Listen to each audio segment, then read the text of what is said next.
श्रीमद् भागवतम अध्याय 12 सम्राट परीक्षितको जन्म। आस्तुस्तनाम्नोपसृष्टेन ब्रह्मशिष्णुरुतेजसा उत्तरायो हतो गर्भ ईशेन जीवितः पुनः। सौनक मुनिले भन्नुभयो, महाराज परीक्षितकी आमा उत्तराको गर्भ अस्वस्थामाद्वारा प्रहार गरिएको अत्यन्त भयङ्कर एवं अझै ब्रह्मास्त्रद्वारा विनष्ट गरिएको थियो, तर परमेश्वरले उक्त परीक्षितलाई बचाउनुभयो।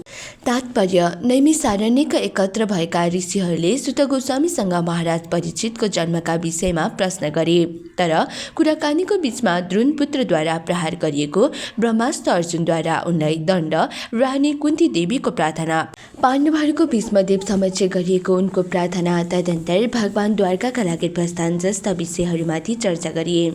त्यसपछि भगवान द्वारका आगमन तथा उहाँको 16,000 पत्नीहरूसित निवास आदिको पनि चर्चा गरियो। सारा ऋषि मुनिहरू यिनै विवरणहरू सुन्नमा तल्लीन थिए, तर सुतजी भने अहिले आफ्नो मूल विषयवस्तुमा आउन खोज्नु भएको थियो। अतः सौनक ऋषिले यसरी जिज्ञासा व्यक्त गर्दा अस्वस्थामाद्वारा छोडेका ब्रह्मास्त्रहरूको चर्चा फेरि पनि भयो। तस्य जन्म महाबुद्धिः कर्माणि च महात्मनः निधनं च यथैवात्सित च प्रीतिगतवानिथा। अत्यन्त बुद्धिमान र परम भक्त महाराज परीक्षित त्यस गर्भबाट कसरी उत्पन्न भए, उनको मृत्यु कसरी भयो र मृत्यु पश्चात उनले कस्तो गति प्राप्त गरे। तात्पर्य, कम्तीमा पनि महाराज परीक्षितका पुत्रको जीवनकालसम्म हस्तिनापुर अहिलेको दिल्लीको राजा विश्वको सम्राट हुन्थ्यो। महाराज परीक्षितको रक्षा उनकी आमाको गर्भमा भगवानद्वारा गरिसकेको थियो, त्यसकारण उनी एउटा ब्राह्मण पुत्रको श्रापबाट अकाल मृत्युदेखि बचाइएका थिए। महाराज परीक्षितद्वारा राजकाल सञ्चालन नगरेपछि तुरुन्त कलियुगले पनि आफ्नो काम गर्न सुरु गरेको थियो। त्यसैको पहिलो प्रतिफल वा कुलचेनकै प्रकट भयो भने यति ठुला बुद्धिमान र भक्त राजालाई अकस्मात श्राप लाग्यो। राजा त निरही नागरिकहरूको रक्षक हुन्छ, ती सबैको कल्याण, शान्ति र सम्पन्नता उसैमाथि निर्भर रहन्छ। दुर्भाग्यवश पतित कलियुगको कुचक्रमा परेर एउटा अभागी ब्राह्मण पुत्रद्वारा निर्दोष महाराज परीक्षितको निन्दा गरियो र यसरी राजालाई 7 दिनभित्र मार्नका निम्ति तयार हुनु परेको थियो। महाराज परीक्षित विष्णुद्वारा रक्षा गरेका कुरा विशेष रूपले प्रसिद्ध छ। त्यही पनि एउटा ब्राह्मण पुत्रले उनलाई वीरतैमा श्राप दिए। त्यसै समय यदि तिनले चाहेको भए आफ्नो रक्षाका लागि भगवानको आह्वान गर्न सक्थे, तर विशुद्ध भक्त भएका हुनाले उनले त्यसो गरेनन्। शुद्ध भक्त कहिले पनि भगवानसित अनावश्यक कृपाको भिक्षा गर्दैन। महाराज परीक्षितलाई थाहा थियो र अरू सबै व्यक्तिहरूलाई पनि के कुरा विदित थियो भने ब्राह्मण पुत्रद्वारा दिएको श्राप अन्यायपूर्ण हो, तर उनी यसको प्रतिकार गर्न चाहँदैनथे, किनभने उनी जान्दथे कलियुगको शुभारम्भ भइसकेको छ र यस युगको पहिलो लक्षण पनि अत्यन्त प्रभावशाली ब्राह्मण जातिको पतनको साथ प्रकट भएको छ। काल प्रवाहका मार्गमा उनी बाधक बन्न चाहँदैनथे, बरु उनी त हाँसी मृत्यु वरण गर्नका लागि तयार थिए। मृत्युको तयारीका लागि उनलाई 7 दिनको समय प्राप्त भएको थियो, त्यसैले उनी भाग्यशाली थिए। त्यसकारण उनले यस समयको सदुपयोग परम सन्त तथा भगवत भक्त श्री सुखदेव गोस्वामीका सान्निध्यमा रहेर गर्न चाहे। दैदिदं श्रुतमिच्छामो गदितुं मेतु मन्यसे ब्रूहिणः श्रद्धानानां यस्य ज्ञानमचाचुकः। हामी सबै अत्यन्त आदरपूर्वक उनका महाराज परीक्षितका विषयमा सुन्न चाहन्छौँ, जसलाई सुखदेव गोस्वामीले ज्ञान प्रदान गर्नुभयो। कृपया यस विषयमा हामीलाई भन्नुहोस्। तात्पर्य, सुखदेव गोस्वामीले महाराज परीक्षितलाई उनको जीवनको अन्तिम 7 दिनमा दिव्य ज्ञान प्रदान गर्नुभयो, जसलाई महाराजले श्रद्धालु शिष्य जस्तै बनेर ठिकसँग सुने। श्रीमद् भागवतमको यस्तो प्रामाणिक श्रवण तथा कीर्तनको आस्वादन श्रोता र वक्ता दुवैले समान रूपमा गर्दथे। यसबाट दुवैलाई लाभ हुन्थ्यो। भागवतमा भक्तिका जुन 9वटा विभिन्न दिव्य साधनहरूको वर्णन भएको छ, यदि तीमध्ये सबै या केही अथवा कुनै एउटाको पनि ठिकसँग पालना गर्ने हो भने मानिसहरूलाई परम लाभ प्राप्त हुन्छ। महाराज परीक्षित तथा सुखदेव गोस्वामी दुवै नै पहिले भक्तिका प्रथम 2 साधनका अर्थात् श्रवण र कीर्तनका साधक थिए। अतः दुवै आफ्ना प्रशासनिक प्रयासमा सफल भए। दिव्य अनुभूति यस्तै श्रवण र कीर्तनद्वारा हुन्छ, अन्यथा हुँदैन। यस कलियुगमा गुरु शिष्य सम्बन्धी एउटा विशेष प्रकारको विज्ञापन भइराखेको छ। भनिन्छ गुरुबाट उत्पन्न विद्युत धाराद्वारा शिष्यमा आध्यात्मिक शक्ति प्रवेश हुन्छ, जसबाट शिष्यलाई त्यसको आघातको अनुभव हुन्छ। यसबाट ऊ अचेत हुन्छ र गुरु तथाकथित आध्यात्मिक निधि क्षीण हुनाले रुन थाल्छ। अहिले यस युगमा यस्तो व्यर्थ विज्ञापन चलिराखेको छ। निरीह जनताहरू यी विज्ञापनहरूको शिकार भएका छन्। तर सुखदेव गोस्वामी र उहाँका परम शिष्य महाराज परीक्षितको आचरणका विषयमा यस्ता लोककथाहरू उपलब्ध छैनन्। सुखदेव मुनिले अतिशय भक्तिपूर्वक श्रीमद् भागवतम सुनाउनु भएको थियो र राजाले पनि त्यसलाई अत्यन्त नियमपूर्वक सुनेका थिए। राजाले न आफ्ना गुरुबाट कुनै प्रकारको विद्युत धारा सम्बन्धी आघातको अनुभव गरेको थियो, न आफ्ना गुरुबाट ज्ञान प्राप्त गर्दा अचेत भएका थिए। त्यसैले वैदिक ज्ञानका यी शुष्क प्रतिनिधिद्वारा गरेका यस्ता अप्रामाणिक विज्ञापनहरूका शिकार सही मानिसहरू बन्नुहुन्न। नैमिषारण्यका ऋषि मुनिहरू महाराज परीक्षितका विषयमा आदरपूर्वक श्रवण गर्दै थिए, किनभने उनलाई त्यही गम्भीर श्रवणद्वारा सुखदेव गोस्वामीबाट ज्ञान प्राप्त भइराखेको थियो। प्रामाणिक गुरुबाट गम्भीर रूपमा श्रवण गरेर दिव्य ज्ञान प्राप्त गर्नु भक्ति योगको एकमात्र साधन हो। यसका लागि न कुनै चिकित्सकीय कर्तव्यको आवश्यकता पर्दछ, न त कुनै तान्त्रिक योगको नै आवश्यकता छ। यो विधि सरल छ, तर एकनिष्ठ भएमा मात्र यसबाट मनोवाञ्छित फल प्राप्त गर्न सकिन्छ। पिपल धर्म राजा प्रीतवद्रञ्जयन् प्रजाः निह स्पृह सर्व काम्य व्यय कृष्ण पादानुसेवाय। श्री सुत गोस्वामीले भन्नुभयो, सम्राट युधिष्ठिरले आफ्नो राज्यकालमा सबैमाथि उदारतापूर्वक शासन चलाए। उनी तिनीहरूका पिता तुल्य थिए। उनलाई कुनै व्यक्तिगत आकांक्षा थिएन र भगवान श्रीकृष्णका चरण कमलको सेवा निरन्तर गरिराखेका हुनाले उनी सबै प्रकारका इन्द्रिय तृप्तिबाट विरक्त थिए। तात्पर्य, यस ग्रन्थको भूमिकामा पहिल्यै भनिसकेको छ, संसारका समस्त मानवीय कष्ट निवारणका लागि कृष्ण विज्ञानको आवश्यकता छ। त्यसैले सबै राष्ट्रका प्रमुख महापुरुषहरूसित हाम्रो एकमात्र प्रार्थना के छ भने तिनीहरूले आफ्नो कल्याणका लागि, समाजको कल्याणका लागि र सारा विश्वका व्यक्तिहरूको कल्याणका लागि कृष्ण विज्ञानलाई ग्रहण गरून्। यहाँ सत्यका प्रतिमूर्ति महाराज युधिष्ठिरको उदाहरणबाट यसको पुष्टि भएको छ। भारतमा मानिसहरू राम राज्यको चाहना गर्छन्, किनभने भगवान राम आदर्श राजा हुनुहुन्थ्यो। भारतका सम्पूर्ण राजा या सम्राटहरू पृथ्वीमा जन्म लिने प्रत्येक प्राणीको सम्पन्नताका लागि विश्वका भाग्यको नियन्त्रण गर्थे। यहाँ प्रजा शब्द महत्त्वपूर्ण छ। यसको व्युत्पत्तिकरण आशय हो जो उत्पन्न भएको छ। पृथ्वीमा जीविका विभिन्न योनि छन्, जलचरदेखि लिएर पुनः मनुष्यसम्ममा सबैलाई प्रजा भनिन्छ। यस ब्रह्माण्डका स्रष्टा ब्रह्माजीलाई प्रजापति भनिन्छ, किनभने जसले जन्म लिएको छ उहाँ ती सबैका पितामह हुनुहुन्छ। यसरी प्रजा शब्द जुन अर्थमा हिजो आज प्रयोग हुने गरेको छ, यसभन्दा अधिक व्यापक अर्थमा यहाँ प्रयोग भएको छ। राजाले सबै जीव, जलचर, बिरुवा, सरीसृप, पन्छी, पशु तथा मानिसहरूको प्रतिनिधित्व गर्दछ। यी मध्ये हरेक प्राणी परमेश्वरको अंश हो। भगवत गीता 4:14। भगवानको प्रतिनिधि हुनाले राजा सबैलाई सुरक्षा प्रदान गर्नका लागि वचनबद्ध हुन्छ। तर आजको चरित्रहीन प्रशासन पद्धतिका राष्ट्रपति र तानाशाहहरूसित यस्तो नैतिकता छैन। निम्न तहका पशुहरूलाई अहिले कुनै सुरक्षा प्रदान गरिँदैन, तर उच्चतर पशुहरूलाई भने तथाकथित सुरक्षा प्राप्त गरेको देखिन्छ। तर यो एउटा महान विज्ञान हो जसलाई सिक्न कृष्ण विज्ञान जान्ने व्यक्ति मात्र सक्षम हुन्छ। कृष्ण विज्ञानलाई बुझेर मात्र कुनै पनि मानिस विश्वको पूर्णतम व्यक्ति बन्न सक्छ र जहिलेसम्म यस विज्ञानको ज्ञान हुँदैन त्यस समयसम्म शिक्षाद्वारा अर्जित सारा उपाधिहरू, स्नातकोत्तर विद्या, वारिधि आदि व्यर्थ हुन्छन्। महाराज युधिष्ठिरले यस कृष्ण विज्ञानलाई विधिवत जान्दथे। यहाँ के भनिएको छ भने यस विज्ञानको निरन्तर परिशिक्षण गर्नाले यहाँ भगवान श्रीकृष्णको सतत भक्तिद्वारा उनले राज्यमाथि शासन गर्ने योग्यता प्राप्त गरेका थिए। कहिलेकाहीँ पिता पुत्रमाथि अनावश्यक रूपले निर्दयी भएको देखिन्छ, तर यसको अर्थ पिताले आफ्नो पिता हुने योग्यता गुमायो भन्ने हुँदैन। पिता सधैँ पिता नै रहन्छ, किनभने उसले पुत्रको हितलाई सर्वोपरि ठानिरहेको हुन्छ। पिता चाहन्छ मेरो हरेक छोरो मभन्दा बढी राम्रो होस्। त्यसैले महाराज युधिष्ठिर जस्ता राजा, जो सत्व गुणका प्रत्यक्ष प्रतिमूर्ति थिए, उनी चाहन्थे आफ्ना अधीनका सबै व्यक्तिहरू, विशेषतया मनुष्य जसको चेतना अधिक विकसित हुन्छ, सबै भगवान श्रीकृष्णका भक्त बनुन्, जसबाट प्रत्येक व्यक्ति संसारको महत्त्वहीन वस्तुबाट मुक्त हुन सकोस्।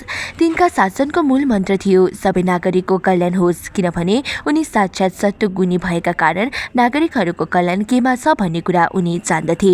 उनी यसै सिद्धान्तमा रहेर शासन सूत्र चलाउँदै गए। इन्द्रिय तृप्तिका राक्षसी अथवा आसुरी सिद्धान्तमा रहेर होइन। आदर्श राज्यका रूपमा उनको कुनै निजी आकांक्षा थिएन र इन्द्रिय तृप्तिका लागि कुनै स्थान थिएन, किनभने उनका सारा इन्द्रियहरू परमेश्वरका प्रेम भक्तिमा लागिरहन्थे, जसमा जीवको पनि आंशिक सेवा सम्मिलित हुन्छ, किनभने जीव पूर्णको अंश रूप हो। जुन व्यक्तिहरू पूर्णलाई छोडेर केवल अंशको सेवामा व्यस्त रहन्छन्, उनीहरू आफ्नो समय र शक्ति दुवैको अपव्यय मात्र गर्दछन्। यो त कसैले रुखको जरामा पानी नहालेर अन्यत्र पानी हाले जस्तो हो। यदि जरामा पानी हालिन्छ भने पातहरू स्वतः पूर्ण रूपले सजीव रहन्छन्, तर यदि केवल पातहरूमा पानी हालिन्छन् भने सबै शक्ति व्यर्थ हुन्छ। त्यसकारण महाराज युधिष्ठिर भगवानका सेवामा सधैँ लीन रहन्थे। अतः भगवानका अंशरूप सारा जीवहरूले उनका सतर्क शासन अन्तर्गत जीवनका सारा सुविधाहरू प्राप्त गर्थे। आउँदो जीवनमा समेत उनीहरूको उन्नति हुन्थ्यो। राज्य शासनको पूर्ण व्यवस्था यस्तै हुनुपर्छ। सम्पदः क्रतवो लोका महिषी भ्रातरो मही जम्बूधिपाधिपत्यं च यस्य त्रिविधं गतम्।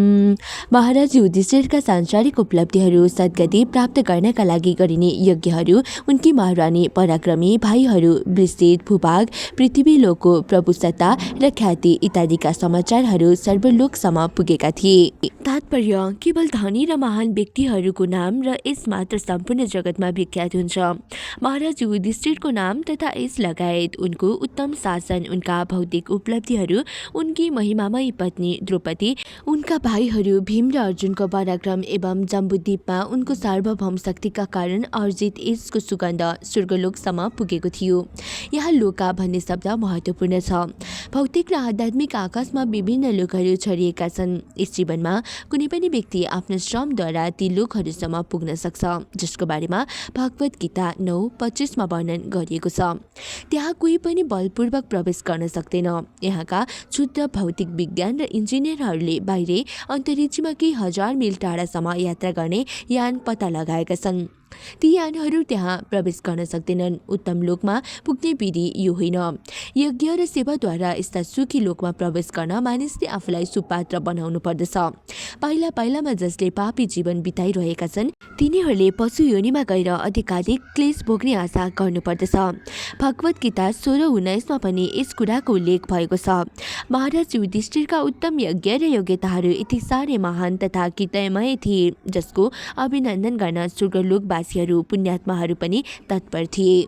किं ते कमः सुर स्पर्श मुकुन्द मनोसधिजः अधिजर्हुमुदं राज्ञः च्युति तस्य यथा तेरे। हे ब्राह्मणहरू, राजाको ईश्वरी यति साह्रै मोहक थियो, जसको चाहना स्वर्गका निवासीहरू पनि गर्दथे। उनी भगवानका सेवामा लीन रहने हुनाले उनलाई भगवानका सेवाको अतिरिक्त कुनै वस्तुले पनि सन्तुष्ट पार्न सक्दैनथ्यो। तात्पर्य संसारमा दुईवटा वस्तु यस्ता छन् जसबाट जीवात्मालाई सन्तुष्ट प्राप्त हुन सक्छ। यदि कुनै व्यक्ति भौतिकतामा संलग्न भएको छ भने त्यस समय ऊ इन्द्रिय तृप्तिबाटै सन्तुष्ट हुन्छ, र यदि भौतिक गुणबाट मुक्त भएको छ भने त्यो भगवानका सन्तुष्टिका लागि प्रेम भक्ति गरेर मात्र सन्तुष्ट हुन्छ। यसको अर्थ के हो भने जीव वैधानिक दृष्टिले सेवक हो, सेव्य होइन। बहिरङ्ग शक्तिका अवस्थाबाट मोहग्रस्त भएका कारण उसले आफूलाई सेव्य ठान्दछ, जबकि यथार्थमा ऊ सेव्य हुन सक्दैन। ऊ त काम, इच्छा, क्रोध, लोभ, गर्व, उन्माद तथा असहिष्णुता जस्ता इच्छाहरूको दास हुन्छ। जब ऊ आध्यात्मिक ज्ञान प्राप्त गरेर आफ्नो होसमा फर्कन्छ, त्यस समय मात्र उसले अनुभव गर्दछ, म भौतिक जगतको स्वामी होइन, आफ्नै इन्द्रियहरूको दास हुँ। त्यस समय उसले भगवत सेवाको याचना गर्छ अनि मात्र ऊ तथाकथित भौतिक सुखद्वारा मोहग्रस्त नभइकन यथार्थमै सुखी बन्दछ। महाराज युधिष्ठिर मुक्तात्मा थिए, त्यसैले उनलाई विशाल साम्राज्य, उत्तम पत्नी, आज्ञाकारी बन्धु, सुखी प्रजा तथा सुसम्पन्न जगतबाट पनि कुनै प्रसन्नता भएको थिएन। शुद्ध भक्तलाई यस्ता वरदान स्वतः प्राप्त हुन्छन्, उसले यिनीहरूको कामना पनि गर्दैन। यस प्रसङ्गमा दिएको एउटा दृष्टान्त अत्यन्त उपयोगी छ। भनिन्छ, भएकालाई भोजनका अतिरिक्त अरू वस्तुले सन्तोष हुँदैन। यो सम्पूर्ण पृथ्वी भोका जीवात्माले भरिएको छ। यो भोग उत्तम भोजन, राम्रो आश्रयस्थल र सुखद इन्द्रिय तृप्तिका लागि होइन, यो भोग त आध्यात्मिक तृप्तिका लागि हो। अज्ञानवश मानिसहरू के सोच्छन् भने संसार असन्तोषले व्याप्त छ, किनभने पर्याप्त भोजन, उपयुक्त आश्रय, भरपर्दो सुरक्षा र इन्द्रिय तृप्तिका विषयहरू उपलब्ध छैनन्। यसलाई मोह भनिन्छ। जब जीव आध्यात्मिक तृप्तिका लागि भोको हुन्छ त्यस समय पनि मानिसहरू उसमा भौतिक भोग नै देख्छन्। तर मूर्ख नेताहरूले जो व्यक्ति भौतिक दृष्टिले पुरै तृप्त छन् तिनीहरू फेरि पनि भोकै रहन्छन् भन्ने कुरा देख्न पनि सक्दैनन्। उनीहरूको वास्तविक भोग तथा विपन्नता के हो त? यो भोग वस्तुतः आध्यात्मिक भोजन, आध्यात्मिक आश्रय, आध्यात्मिक सुरक्षा र आध्यात्मिक इन्द्रिय तृप्तिका लागि हो। परमात्मा भगवान श्रीकृष्णका सान्निध्यमा रहेर यी वस्तुहरू प्राप्त गर्न सकिन्छ। जसका साथमा भगवान हुनुहुन्छ तिनीहरू भौतिक जगतका तथाकथित भोजन, आश्रय, सुरक्षा तथा इन्द्रिय तृप्तिद्वारा आकर्षित हुँदैनन्। यद्यपि स्वर्गीय पुण्यात्माहरू पनि यिनको आनन्द लिन इच्छुक हुन्छन्। तसर्थ भगवत गीता 8:16 भगवानले भन्नुभएको छ, ब्रह्माण्डको सर्वोच्च लोक ब्रह्मलोकमा पनि जहाँ जीवन अवधि आयु पृथ्वीको गणना भन्दा कयौं लाख गुणा धेरै हुन्छ। जीवले आफ्नो भोग शान्त गर्न सक्दैन। यस्तो भोग त त्यस समय मात्र शान्त हुन्छ जब जीव अमरतामा पुग्छ।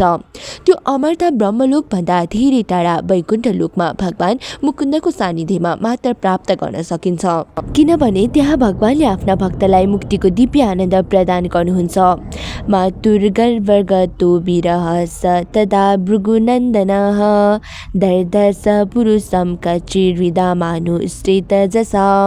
हे भृगुपुत्र सौनक, जब परमयोद्धा बालक परीक्षित आफ्नी आमा उत्तराका गर्भमा थिए, अस्वस्थतामाद्वारा प्रहार गरिएको ब्रह्मास्त्रको प्रज्वलित तापले पीडित थिए, त्यस समय उनले परमेश्वरलाई आफूतिर आउँदै गरेको देखे। तात्पर्य, मृत्यु सामान्यतया 7 महिनाको समाधि हो। जीव आफ्नो कर्म अनुसार पिताको वीर्यद्वारा आमाको गर्भमा प्रवेश गर्छ र बातचित शरीर धारण गरेर विकसित हुन्छ। यो विशिष्ट जीवात्मा आफ्ना पूर्वजन्मका कर्म अनुसार जन्मका नियमभित्र पर्दछन्। जब त्यो जीवात्मा यस समाधिबाट जाग्दछ त्यस समय उसलाई गर्भभित्र कैदी भएर बस्न असुविधा हुन्छ अनि ऊ त्यहाँबाट बाहिर निस्किने प्रयत्न गर्न थाल्दछ र कहिलेकाहीँ यस्तो मुक्तिका लागि उसले भगवानसित प्रार्थना पनि गर्दछ। जब महाराज परीक्षित गर्भमा थिए त्यस समय अस्वस्थतामाद्वारा प्रहार गरिएको ब्रह्मास्त्र उनीमाथि प्रहार भयो, जसले गर्दा उनलाई पोल्ने तापको अनुभव भइराखेको थियो।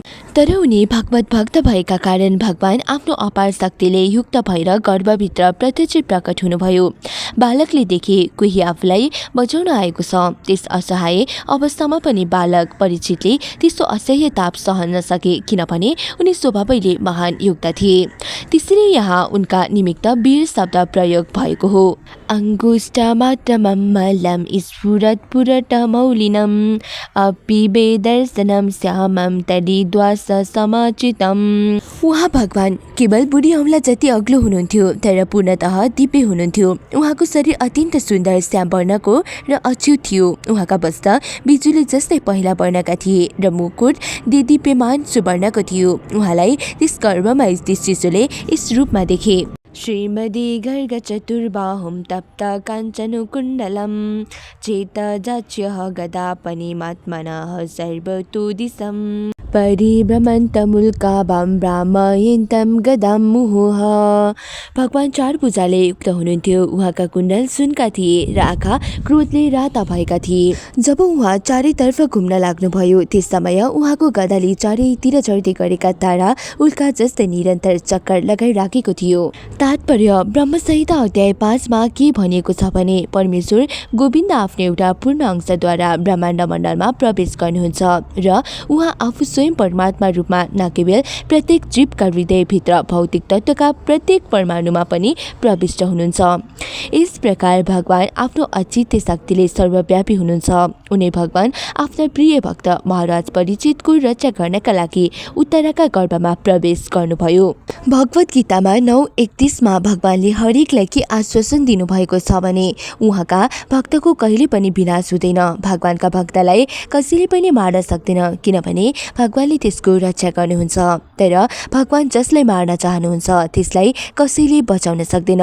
भगवान सर्वशक्तिमान हुनुहुन्छ, त्यसकारण उहाँ इच्छा अनुसार कसैलाई मार्न पनि सक्नुहुन्छ र बचाउन पनि।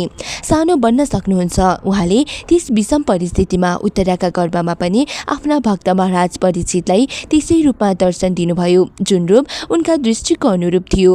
भगवान हजारौं ब्रह्माण्डभन्दा पनि बृहत रूप धारण गर्न सक्नुहुन्छ र साथै परमाणुभन्दा पनि सानो बन्न सक्नुहुन्छ। दयालु त हुनुहुन्छ नै, अतः उहाँ जीवका सीमित दृष्टिको अनुरूप बनिदिनुहुन्छ। हुन त उहाँ असीम नै हुनुहुन्छ। हाम्रा कुनै पनि गणनाको परिधिभन्दा उहाँ पर हुनुहुन्छ। हाम्रा कल्पनाभन्दा पनि धेरै विशाल हुनुका साथै उहाँ हाम्रा चिन्तन शक्तिभन्दा अधिक सानो बन्न सक्नुहुन्छ। तर प्रत्येक अवस्थामा उहाँ उनी सर्वशक्तिमान भगवान बनिरहनुहुन्छ। उत्तराका गर्भमा रहेका बुढी औला समान विष्णुमा र वैकुण्ठ धामवासी नारायणमा कुनै अन्तर छैन। उहाँ आफ्ना विभिन्न असमर्थ भक्तहरूको सेवा स्वीकार गर्नका लागि मात्र अर्चा विग्रह रूप स्वीकार गर्नुहुन्छ।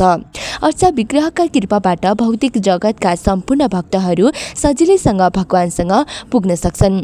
यद्यपि उहाँ भौतिक इन्द्रियद्वारा अचिन्त्य हुनुहुन्छ, त्यसैले अर्चा विग्रह भगवानको पूर्ण आध्यात्मिक स्वरूप हो, जसलाई भौतिक दृष्टि भएका भक्तहरूले देख्न सक्छन्। तर भगवानको यस्तो अर्चा विग्रह कहिले भौतिक हो भनेर ठान्न हुँदैन। यद्यपि बद्ध जीवमा पदार्थ र आत्माबीच धेरै ठुलो अन्तर हुन्छ, तर भगवानमा रहेको पदार्थ र आत्मामा भने कुनै अन्तर हुँदैन। भगवानको अस्तित्व केवल आध्यात्मिक हुन्छ। यसरी नै भगवानसँग घनिष्ठ सम्बन्ध राख्ने शुद्ध भक्तका निम्ति पनि आध्यात्मिक अस्तित्वका अतिरिक्त अरू केही हुँदैन। अस्त्र तेजः सुगदयानिः रमिव गोपतिः विदमन्तं सन्निकर्षे पर्यजितक इतैसौ। भगवान त्यस ब्रह्मास्त्रको तेज विनिष्ट गर्न त्यसरी नै संलग्न हुनुहुन्थ्यो जसरी सूर्यले शीतका थोपाहरूलाई सुकाइदिन्छ। जब उहाँ बालकका समक्ष देखिनुभयो त्यस समय उहाँ को हुनुहुन्छ भनेर बालकले सोच्न थाले। विदुय तदमेयात्मा भगवान् दर्गु विभुः मिसतु दशमासस्य तत्रैवान्तर्दहे हरिः। यसरी बालकले हेर्दा हेर्दै प्रत्येक जीवात्माका परमात्मा एवं धर्मका पालक पूर्ण पुरुषोत्तम भगवान जो सारा दिशाहरूमा व्याप्त हुनुहुन्छ र काल तथा देशमा असीमित हुनुहुन्छ तुरुन्त अदृश्य हुनुभयो। तात्पर्य, बालक परीक्षितले आमाका गर्भमा देखेको पुरुष त्यस्तो जीव होइन जो देश र कालद्वारा बाँधिन्छ। भगवान र जीवमा पृथ्वी र आकाशको अन्तर हुन्छ। यहाँ भगवानलाई देश कालका दृष्टिले अनन्त परम जीव भनिएको छ। प्रत्येक जीव देश तथा कालद्वारा सीमित हुन्छ। यद्यपि गुणात्मक रूपले जीव भगवानदेखि अभिन्न छ, तर मात्रात्मक दृष्टिले परमात्मा र जीवात्मामा ठूलो अन्तर हुन्छ। भगवत गीतामा जीवात्मा र परमात्मा दुवैलाई सर्वव्यापी भनिएको छ। एन सर्वमिदं ततं। तथापि यी दुवैको सर्वव्यापक तत्त्व अन्तर छ। सामान्य जीव या आत्मा आफ्ना शरीरमा मात्र सर्वव्यापी हुन सक्छ, तर परमात्मा जो भगवान हुनुहुन्छ उहाँ असीमित रूपले सबै ठाउँ र सबै काल लगायत समस्त जीवहरूमा आफ्नो प्रभाव देखाउन सक्नुहुन्छ। कारण उहाँ सर्वव्यापक हुनुका साथै देशकालदेखि पर हुनुहुन्छ। तसर्थ उहाँ बालक परीक्षितकी आमाका गर्भभित्र पनि प्रकट हुन सक्नुहुन्छ। यहाँ उहाँलाई धर्मको रक्षक भनेको छ। भगवानको शरणागत भइसकेको जुनसुकै जीव धर्मात्मा हुन्छ र भगवानद्वारा ऊ सबै परिस्थितिमा सुरक्षित हुन्छ। भगवान अप्रत्यक्ष रूपमा अधर्मीहरूका पनि रक्षक हुनुहुन्छ, किनभने उहाँ आफ्नो बहिरङ्ग शक्तिद्वारा उनीहरूको पाप नष्ट गरिदिनुहुन्छ। यहाँ भगवानलाई 10 दिशाद्वारा वस्तावृत भनिएको छ। यसको अर्थ के हो भने 10 दिशाहरूमा उहाँ तलमाथि सबै ठाउँमा वस्त्रहरूद्वारा विभूषित हुनुहुन्छ, अर्थात् पश्चात उहाँ 10 दिशारूपी प्रश्नहरूले विभूषित हुनुहुन्छ। उहाँ सर्वत्र विद्यमान हुनुहुन्छ र स्वेच्छाले कहीँ पनि प्रकट र अन्तर्धान हुन सक्नुहुन्छ। बालक परीक्षितका दृष्टिबाट अदृश्य हुनुको अर्थ उहाँ कुनै अन्य स्थानबाट आएर त्यहाँ प्रकट हुनुभएको भन्ने होइन। उहाँ त्यही विद्यमान हुनुहुन्थ्यो र अदृश्य हुँदा पनि त्यही नै हुनुहुन्थ्यो। त्यसैले बालकको दृष्टिमा उहाँ दृष्टिगोचर हुनुभएको थिएन।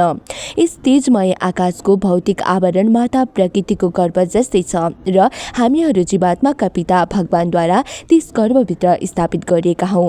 उहाँ सर्वत्र विद्यमान हुनुहुन्छ, माता दुर्गाका भौतिक गर्भमा पनि र अन्यत्र पनि। जोसँग भगवानको दर्शन गर्ने योग्यता छ तिनीहरू उहाँलाई देख्न सक्छन्, तिनीहरूले पनि भगवानको दर्शन गर्छन्। ततः सर्वगुणोदर्के सानुकूल ग्रहोदये जज्ञे वंशधरः पाण्डुर्व्रीयः पाण्डुरिवौजसा। तत्पश्चात जब क्रमशः सबै राशि र नक्षत्रहरूबाट शुभ लक्षण प्रकट भए त्यस समय राजा पाण्डुका उत्तराधिकारीले जन्म ग्रहण गरे, जो पराक्रममा उनैकै समान हुनेछन्। तात्पर्य: जीवमाथि ग्रह नक्षत्रहरूको प्रभाव पर्नु भनेको कुरा कल्पना होइन, वास्तविकता हो, जुन कुरा श्रीमद् भागवतबाट पुष्टि हुन्छ। हरेक क्षण प्रत्येक जीव प्रकृतिका नियमद्वारा प्रभावित भइराख्छन्। यो कुरा ठिक त्यस्तै प्रकारले सत्य छ जस्तै नागरिकहरू राज्यद्वारा नियन्त्रित हुन्छन्। राज्यको नियम पालन स्थूल रूपले हुन्छ, तर प्रकृतिका नियमहरू हाम्रो मोटो बुद्धिका लागि सूक्ष्म हुने भएकाले यसलाई स्थूल रूपले अनुभव गर्न सकिँदैन। जस्तै भगवत गीता 3:9 भनेको छ, जीवनका प्रत्येक कर्मबाट प्रतिक्रिया फल उत्पन्न हुन्छ जो हाम्रा लागि बन्धन स्वरूप छ। तर जुन कर्म भगवान विष्णुका लागि गरिन्छन् तिनीहरू भने फलबाट बाधिँदैनन्। हाम्रा कर्मको नियम भगवानका दूतहरूद्वारा वा त्यस्तै उच्च अधिकारीहरूद्वारा गरिन्छ। यस प्रकार हामीलाई आफ्ना कर्म अनुसार शरीर प्राप्त हुन्छ। प्रकृतिको नियम कति सूक्ष्म छ भने तिनै ग्रह नक्षत्रहरूको प्रभाव हाम्रा शरीरमाथि पर्दछ। जीवलाई यो शरीर प्राप्त हुनुको विशेष प्रयोजन भनेको उही यस्ता ग्रह नक्षत्रहरूको प्रभावलाई कुशलतापूर्वक सञ्चालन गरेर आफ्नो कारावासको अवधिलाई पूरा गर्न सकोस्। त्यसकारण मानिसको भाग्य उसका जन्म समयका ग्रह नक्षत्रहरूको स्थितिबाट निर्धारित हुन्छ। विद्वान ज्योतिषीहरू यही सत्यतामा आधारित भएर कुण्डली निर्माण गर्दछन्। यो एउटा महान विज्ञान हो, तर यदि कसैबाट यसको दुरुपयोग भए पनि त्यसले यसलाई निरर्थक बनाउन सक्दैन। महाराज परीक्षित वा स्वयं भगवान पनि शुभ नक्षत्रको समयमा उत्पन्न हुनुहुन्छ। यस्ता शुभ मुहूर्तमा जन्म लिएको शरीरमाथि यी नक्षत्रहरूको प्रभाव पनि राम्रो पर्दछ। सबैभन्दा शुभ नक्षत्र त्यो हो जहिले भगवान यस पृथ्वी तलमा प्रकट हुनुहुन्छ र यसलाई जयन्ती भन्ने गरिन्छ। यो जयन्ती शब्दको अन्यथा दुरुपयोग गर्न हुँदैन। महाराज परीक्षित केवल एउटा महान क्षेत्रीय सम्राट मात्र थिएनन्, उनी महान भागवत भक्त पनि थिए। त्यसैले उनी कुनै पनि अशुभ समयमा जन्मन सक्दैनथे। जसरी कुनै प्रतिष्ठित व्यक्तिको स्वागत उचित ठाउँ र उचित समयमा गरिन्छ, त्यसै गरी भगवानद्वारा विशेष रूपले सुरक्षित महाराज परीक्षित जस्ता व्यक्तिको स्वागतार्थ त्यस्तो उपयुक्त क्षण चुनिन्छ जब सबै ग्रह राशिहरू एकत्र भएर राजामाथि आफ्नो शुभ प्रभाव देखाउन सकुन्। यस प्रकार तिनको जन्म भयो र पछि उनी श्रीमद् भागवतमका महान नायकका रूपमा चर्चित भए। नक्षत्रको यो संयोग मानिसका इच्छाले उत्पन्न गर्न सकिँदैन, यो त परमात्माको महान व्यवस्थाको परिणाम हो। यो व्यवस्था निश्चय नै जीवका शुभ या अशुभ कर्मका अनुसार नै बनाइन्छ। यही नै जीवद्वारा सम्पन्न शुभ कर्मको महिमा प्रकट हुन्छ। जीवमा शुभ कर्मद्वारा नै उत्तम सम्पत्ति, उत्तम शिक्षा तथा सुन्दर स्वरूप प्राप्त हुन सक्छ। नक्षत्रहरूको शुभ प्रभावका लागि समुचित वातावरण तयार गर्न सनातन धर्म सम्प्रदायका संस्कारहरू अत्यन्त उपयुक्त सिद्ध हुन्छन्। त्यसकारण उच्च वर्ण दिजका लागि व्यवस्था गरिएको गर्भधान संस्कार समस्त शुभ कर्मको सुरुवात हो, जसद्वारा मानव समाजमा अत्यन्त पवित्र एवं बौद्धिक श्रेणीका मानिस उत्पन्न हुन्छन्। उत्तम तथा योग्य जनताद्वारा मात्र विश्वमा शान्ति र समृद्धि आउन सक्छ। अवांछित तथा विषम भोगमा लीन हुने अयोग्य सन्तानबाट अशान्ति फैलिन्छ र त्यस समय यो संसार नरक बन्दछ। तस्यै प्रीतमना राजा विप्रेदुं मे कृपादिभिः जातकं कारयामास वाचायुत्वा च मङ्गलम्। महाराज परीक्षितको जन्मबाट अतिशय प्रसन्न भएका वंशका राजा युधिष्ठिरले जात कर्म संस्कार गराए। धोम्मे, कृप आदि विद्वान ब्राह्मणहरूले शुभ मङ्गलमय श्रुत वाचन गरे। तात्पर्य: वर्णाश्रम धर्म पद्धतिमा वर्णन गरिएका संस्कारहरू सम्पन्न गराउनका लागि उत्तम एवं बुद्धिमान ब्राह्मणको आवश्यकता पर्दछ। जहिलेसम्म यी संस्कार सम्पन्न गरिनन् त्यस समयसम्म राम्रो सन्तानको सम्भावना हुँदैन। यस कलियुगमा यस संस्कारको विधिको अभावले गर्दा सारा संसारका जनताहरू शूद्रको गुण भएका अथवा योभन्दा पनि निम्न स्तरका हुँदैछन्। तर समुचित सुविधा र उत्तम ब्राह्मणहरूको अभावका कारण यस युगमा वैदिक संस्कारको पुनरुद्धारण गर्न सक्नु असम्भव कुरा हो। त्यसैले यस युगका लागि अन्य पद्धतिहरूको व्यवस्था गरिएको छ। त्यो हो पाञ्चरात्रका पद्धति। यो पद्धति शूद्र कोटिका मानिसहरूका लागि लागू गरिन्छ जो कलियुगका सन्तान हुन्। युग एवं काल अनुसार व्यवस्था गरिएको यो पद्धति नै एउटा संस्कार विधि हो। तर यो संस्कार विधि केवल आध्यात्मिक विकासका निम्ति मात्र हो, अरू कुनै कार्यको लागि होइन। आध्यात्मिक विकास कहिले पनि उच्च या निम्न पैतृकबाट नियन्त्रित हुँदैन। गर्भधान संस्कारपछि अरू संस्कार पनि हुन्छन्, जस्तै सीमन्तोन्नयन, सदभक्षणम आदि। यी संस्कारहरू गर्भावस्थामा नै सम्पन्न हुन्छन्। जब शिशु उत्पन्न हुन्छ त्यस समय सबैभन्दा पहिले गरिने संस्कार जात कर्म हो। यो संस्कार महाराज युधिष्ठिरद्वारा राजपुरोहित धोम्मे तथा महासेनापति कृपाचार्य जस्ता योग्य ब्राह्मणहरूका सहयोगले सम्पन्न गरियो। महाराज युधिष्ठिरले यी दुवै विद्वान तथा योग्य पुरोहितहरूको सहयोगका लागि कैयौं उत्तम ब्राह्मणहरू लगाएर यो उत्सव सम्पन्न गराए।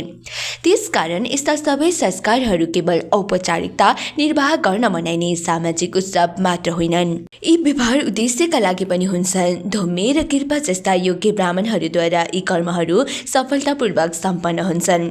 यस्ता ब्राह्मणहरू विरलै मात्र होइन, यस युगमा उपलब्ध पनि हुँदैनन्। त्यसैले यस पतित युगमा आध्यात्मिक विकासका लागि सारा गोस्वामीहरू वैदिक अनुष्ठानको अपेक्षा पाञ्चरात्रिक सूत्रलाई प्राथमिकता दिन्छन्। कृपाचार्य महर्षि सदरवनका पुत्रका रूपमा गौतमीय वंशमा उत्पन्न भएका हुन्। संयोगवश महर्षि सदरवनको भेट जनपति नाम भएकी एउटी स्वर्गकी अप्सरासित भयो। त्यस समय तिनको वीर्य दुई भागमा विभाजित भयो। एउटा भाग तुरुन्त बालक र अर्को भाग बालिका जुम्ल्या भएर जन्मे। यसरी उत्पन्न भएका जुम्ल्या शिशुमध्ये बालकको नाम कृप र बालिकाको नाम कृपी भनेर प्रसिद्ध भयो। महाराज सन्तन्तुले जङ्गलका शिकार खेल्दा यी दुवै बालकहरूलाई भेटाए र घर लगी संस्कार गराए। यी दुवैलाई ब्राह्मण पद प्रदान गरे। पछि कृपाचार्य द्रोणाचार्यकै समान स्तरका महान सेनापति बने र साथै आफ्नी बहिनी कृपी द्रोणाचार्यलाई विवाह गरेर दिए। कालान्तरमा कृपाचार्य कुरुक्षेत्रका युद्धमा सम्मिलित भए। युद्ध गर्दा उनी दुर्योधनका दलमा सामेल भए। कृपाचार्य महाराज परीक्षितका पिता अभिमन्युलाई मार्दा सहयोगी बनेका थिए। उनी द्रोणाचार्यकै समान महान ब्राह्मण भएका कारण पाण्डव कुलद्वारा सम्मानित थिए। जुन समय पाण्डवहरू ध्रुत क्रीडामा दुर्योधनसित हारेर वनवासका लागि प्रस्थान गरे, त्यस समय धृतराष्ट्रले उनीहरूलाई मार्गदर्शन गर्न कृपाचार्यलाई पठाए। युद्ध समाप्त भएपछि कृपाचार्य फेरि राजसभाका सदस्य भए। महाराज परीक्षित जन्मदा महोत्सवलाई सफल बनाउनका निम्ति उनलाई वेद मन्त्रको उच्चारणका लागि आमन्त्रित गरियो। जब महाराज युधिष्ठिर राजमहल परित्याग गरेर हिमालतिर महाप्रयाण गर्नका लागि त्यस समय उनले महाराज परीक्षितलाई शिष्यका रूपमा कृपाचार्यको जिम्मा लगाए र सन्तुष्ट हुँदै गृह परित्याग गरे। ठूला ठूला शासक राजा तथा सम्राटहरूसम्मले पनि कृपाचार्य जस्ता विद्वान ब्राह्मणहरूको मार्गदर्शनमा रहँदै समुचित ढङ्गले राजनैतिक उत्तरदायित्व सम्हाल्ने गर्दथे। हिरण्यम गाम महिम ग्रामन हास्य स्वर्ण परिवर्तरान प्रदासुरणम चम विप्रव्यः प्रजातीर्थेश तीर्थविद। पुत्रको जन्म हुँदा राजाले ब्राह्मणलाई सुन, भूमि, गाउँ, हात्ती, घोडा एवं उत्तम अन्न दान गरे। किनभने कसरी, कहाँ र कहिले दान दिनुपर्ने हो यो कुरा उनी जान्दथे। तात्पर्य: गृहस्थहरूबाट दान दिने अधिकार केवल ब्राह्मण र सन्यासीहरूलाई मात्र छ। सबै संस्कारका विभिन्न अवसरमा विशेष गरी जन्म, विवाह र मृत्युका समयमा ब्राह्मणहरूलाई धन दान दिन्छ, किनभने ब्राह्मणले नै मानव जातिको सर्वोत्तम सेवा गर्ने गर्छन्। स्वर्ण, भूमि, गाउँ, घोडा, हात्ती र अन्न समेतका सबै वस्तुहरू भोज्य सामग्रीका रूपमा प्रशस्त दान दिन्थ्यो। त्यसैले वास्तवमा ब्राह्मणहरू निर्धन हुँदैनथे। उनीहरूसँग प्रशस्त सुन, भूमि, गाउँ, घोडा, हात्ती र अन्न इत्यादि हुने गर्दथ्यो, जसले गर्दा उनीहरूलाई केही पनि कमाउने आवश्यकता पर्दैनथ्यो। यसको सट्टा सम्पूर्ण समाजको कल्याणका लागि उनीहरू आफूलाई समर्पित गर्दथे। यहाँ तीर्थविद शब्द महत्त्वपूर्ण छ, किनभने दान दिँदा कहाँ र कहिले दिनुपर्छ भन्ने कुरा राजालाई थाहा थियो। दान कहिले व्यर्थ हुँदैन, न त्यो अन्धो नै हुन्छ। शास्त्रहरूमा दान ती व्यक्तिहरूलाई दिन्थ्यो जो आफ्नो आध्यात्मिक प्रभुत्वका कारणले दान लिने सुपात्र बनेका हुन्थे। शास्त्रमा तथाकथित दरिद्र नारायण कहिले पनि दानको पात्र भएन। यो त अवैध व्यक्तिहरूद्वारा राखेको परमेश्वर सम्बन्धी भ्रान्त धारणा हो। कुनै पनि दरिद्र व्यक्तिले घोडा, हात्ती, भूमि र गाउँका रूपमा प्रदान गरिएका यति धेरै दान पाउन सक्दैनथ्यो। यी विवरणहरूबाट के निष्कर्ष निस्कन्छ भने बुद्धिमान व्यक्तिहरू र भगवानका सेवामा लागेका ब्राह्मणहरूको कसरी पालन हुन्थ्यो भने उनीहरूले शारीरिक आवश्यकताका लागि कुनै चिन्ता गर्नु पर्दैनथ्यो। राजा एवं अन्य गृहस्थहरूले खुसीका साथ तिनीहरूको सुख सुविधाको ध्यान राख्दथे। शास्त्रीय आदेश के छ भने जहिलेसम्म शिशु नालद्वारा आमासित जोडिएको हुन्छ त्यस समयसम्म शिशु र आमाको एउटै शरीर मानिन्छ। जब नाल छेदन हुन्छ तत्काल शिशु आमादेखि पृथक भइहाल्छ र त्यसै समयमा जात कर्म संस्कार सम्पन्न गरिन्छ। नवजात शिशुलाई हेर्नका लागि लोकपालहरू, प्रशासक देवता एवं परिवारका पूर्वज पुर्खाहरू आउँछन्। यस अवसरमा समाजको आध्यात्मिक विकासका लागि समर्पित सुपात्र व्यक्तिहरूलाई धन दान दिन्छ। तमु चुर्बाहमानस्तुष्टा राजनं प्रशयान्वितम् एष हेस्मिन् प्रजातन्त्रो पुराणं पौरवर्षवः। राजाको दानबाट अत्याधिक सन्तुष्ट भएका विद्वान ब्राह्मणहरूले राजालाई पुरुवंश शिरोमणिका रूपमा सम्बोधन गर्दै भने, महाराज, तपाईँका नाति निश्चय नै पुरुवंश परम्पराका एक रत्न हुन्। दैवेन प्रतिघातेन शुक्लेशस्तमुपेयेषु रातो वो नुग्रहार्थाय विष्णुना प्रभु विष्णुना। ब्राह्मणहरूले भने, तपाईँप्रति अनुग्रह गर्नका लागि यस निलङ्क पुत्रको रक्षा सर्वशक्तिमान तथा सर्वव्यापक भगवान विष्णुद्वारा गरेको हो। रोक्नै नसकिने अतिदैवी अस्त्रद्वारा नष्ट हुनै लाग्दा यसको रक्षा गरिएको हो। तात्पर्य, शिशु परीक्षितलाई सर्वशक्तिमान तथा सर्वव्यापक विष्णु भगवान श्रीकृष्णले दुईवटा कारणले बचाउनु भएको थियो। पहिलो कारण हो भगवानको विशुद्ध भक्त भएकाले यो शिशु आफ्नै आमाको गर्भमा निष्कलङ्क थिए। अर्को कारण, यो शिशु राजा युधिष्ठिरका पूर्वज पुरुका वंशको एकमात्र उत्तराधिकारी थिए। पवित्र राजाहरूको वंश परम्परा चलिरहेकोस् र साथै शान्तिमय तथा सम्पन्न जीवनको वास्तविक प्रगतिका लागि उनीहरूको प्रतिनिधिका रूपमा यस बालकले राज्य गरिराखोस् भन्ने भगवान चाहनुहुन्थ्यो। कुरुक्षेत्रको युद्धपछि महाराज युधिष्ठिरको आउँदो पिँढी समेत विनिष्ट भइसकेको थियो र त्यस महान राजवंशमा अर्को सन्तान जन्माउन सक्ने कुनै त्यस्तो पुरुष जीवित थिएनन्। अभिमन्युका पुत्र महाराज परीक्षित नै त्यस परिवारका एकमात्र जीवित उत्तराधिकारी थिए। अश्वत्थामाको रोक्न नसक्ने ब्रह्मास्त्रद्वारा उनको पनि विनाश हुनै लागेको थियो। यहाँ भगवान श्रीकृष्णलाई विष्णुका रूपमा परिणत गरिएको छ र यो महत्त्वपूर्ण पनि छ। आदि भगवान श्रीकृष्ण आफ्नो विष्णु रूपमा रक्षा र सम्हारको कार्य पनि हुनुहुन्छ। विष्णु उहाँका अंश हुनुहुन्छ। परिपूर्ण भगवान श्रीकृष्णका सारा विश्वव्यापी क्रियाकलापहरू उहाँका विष्णु रूपद्वारा नै सम्पन्न गरिन्छन्। शिशु परीक्षितलाई यहाँ निष्कलङ्क भनिएको छ किनभने उनी भगवानका अनन्य भक्त थिए।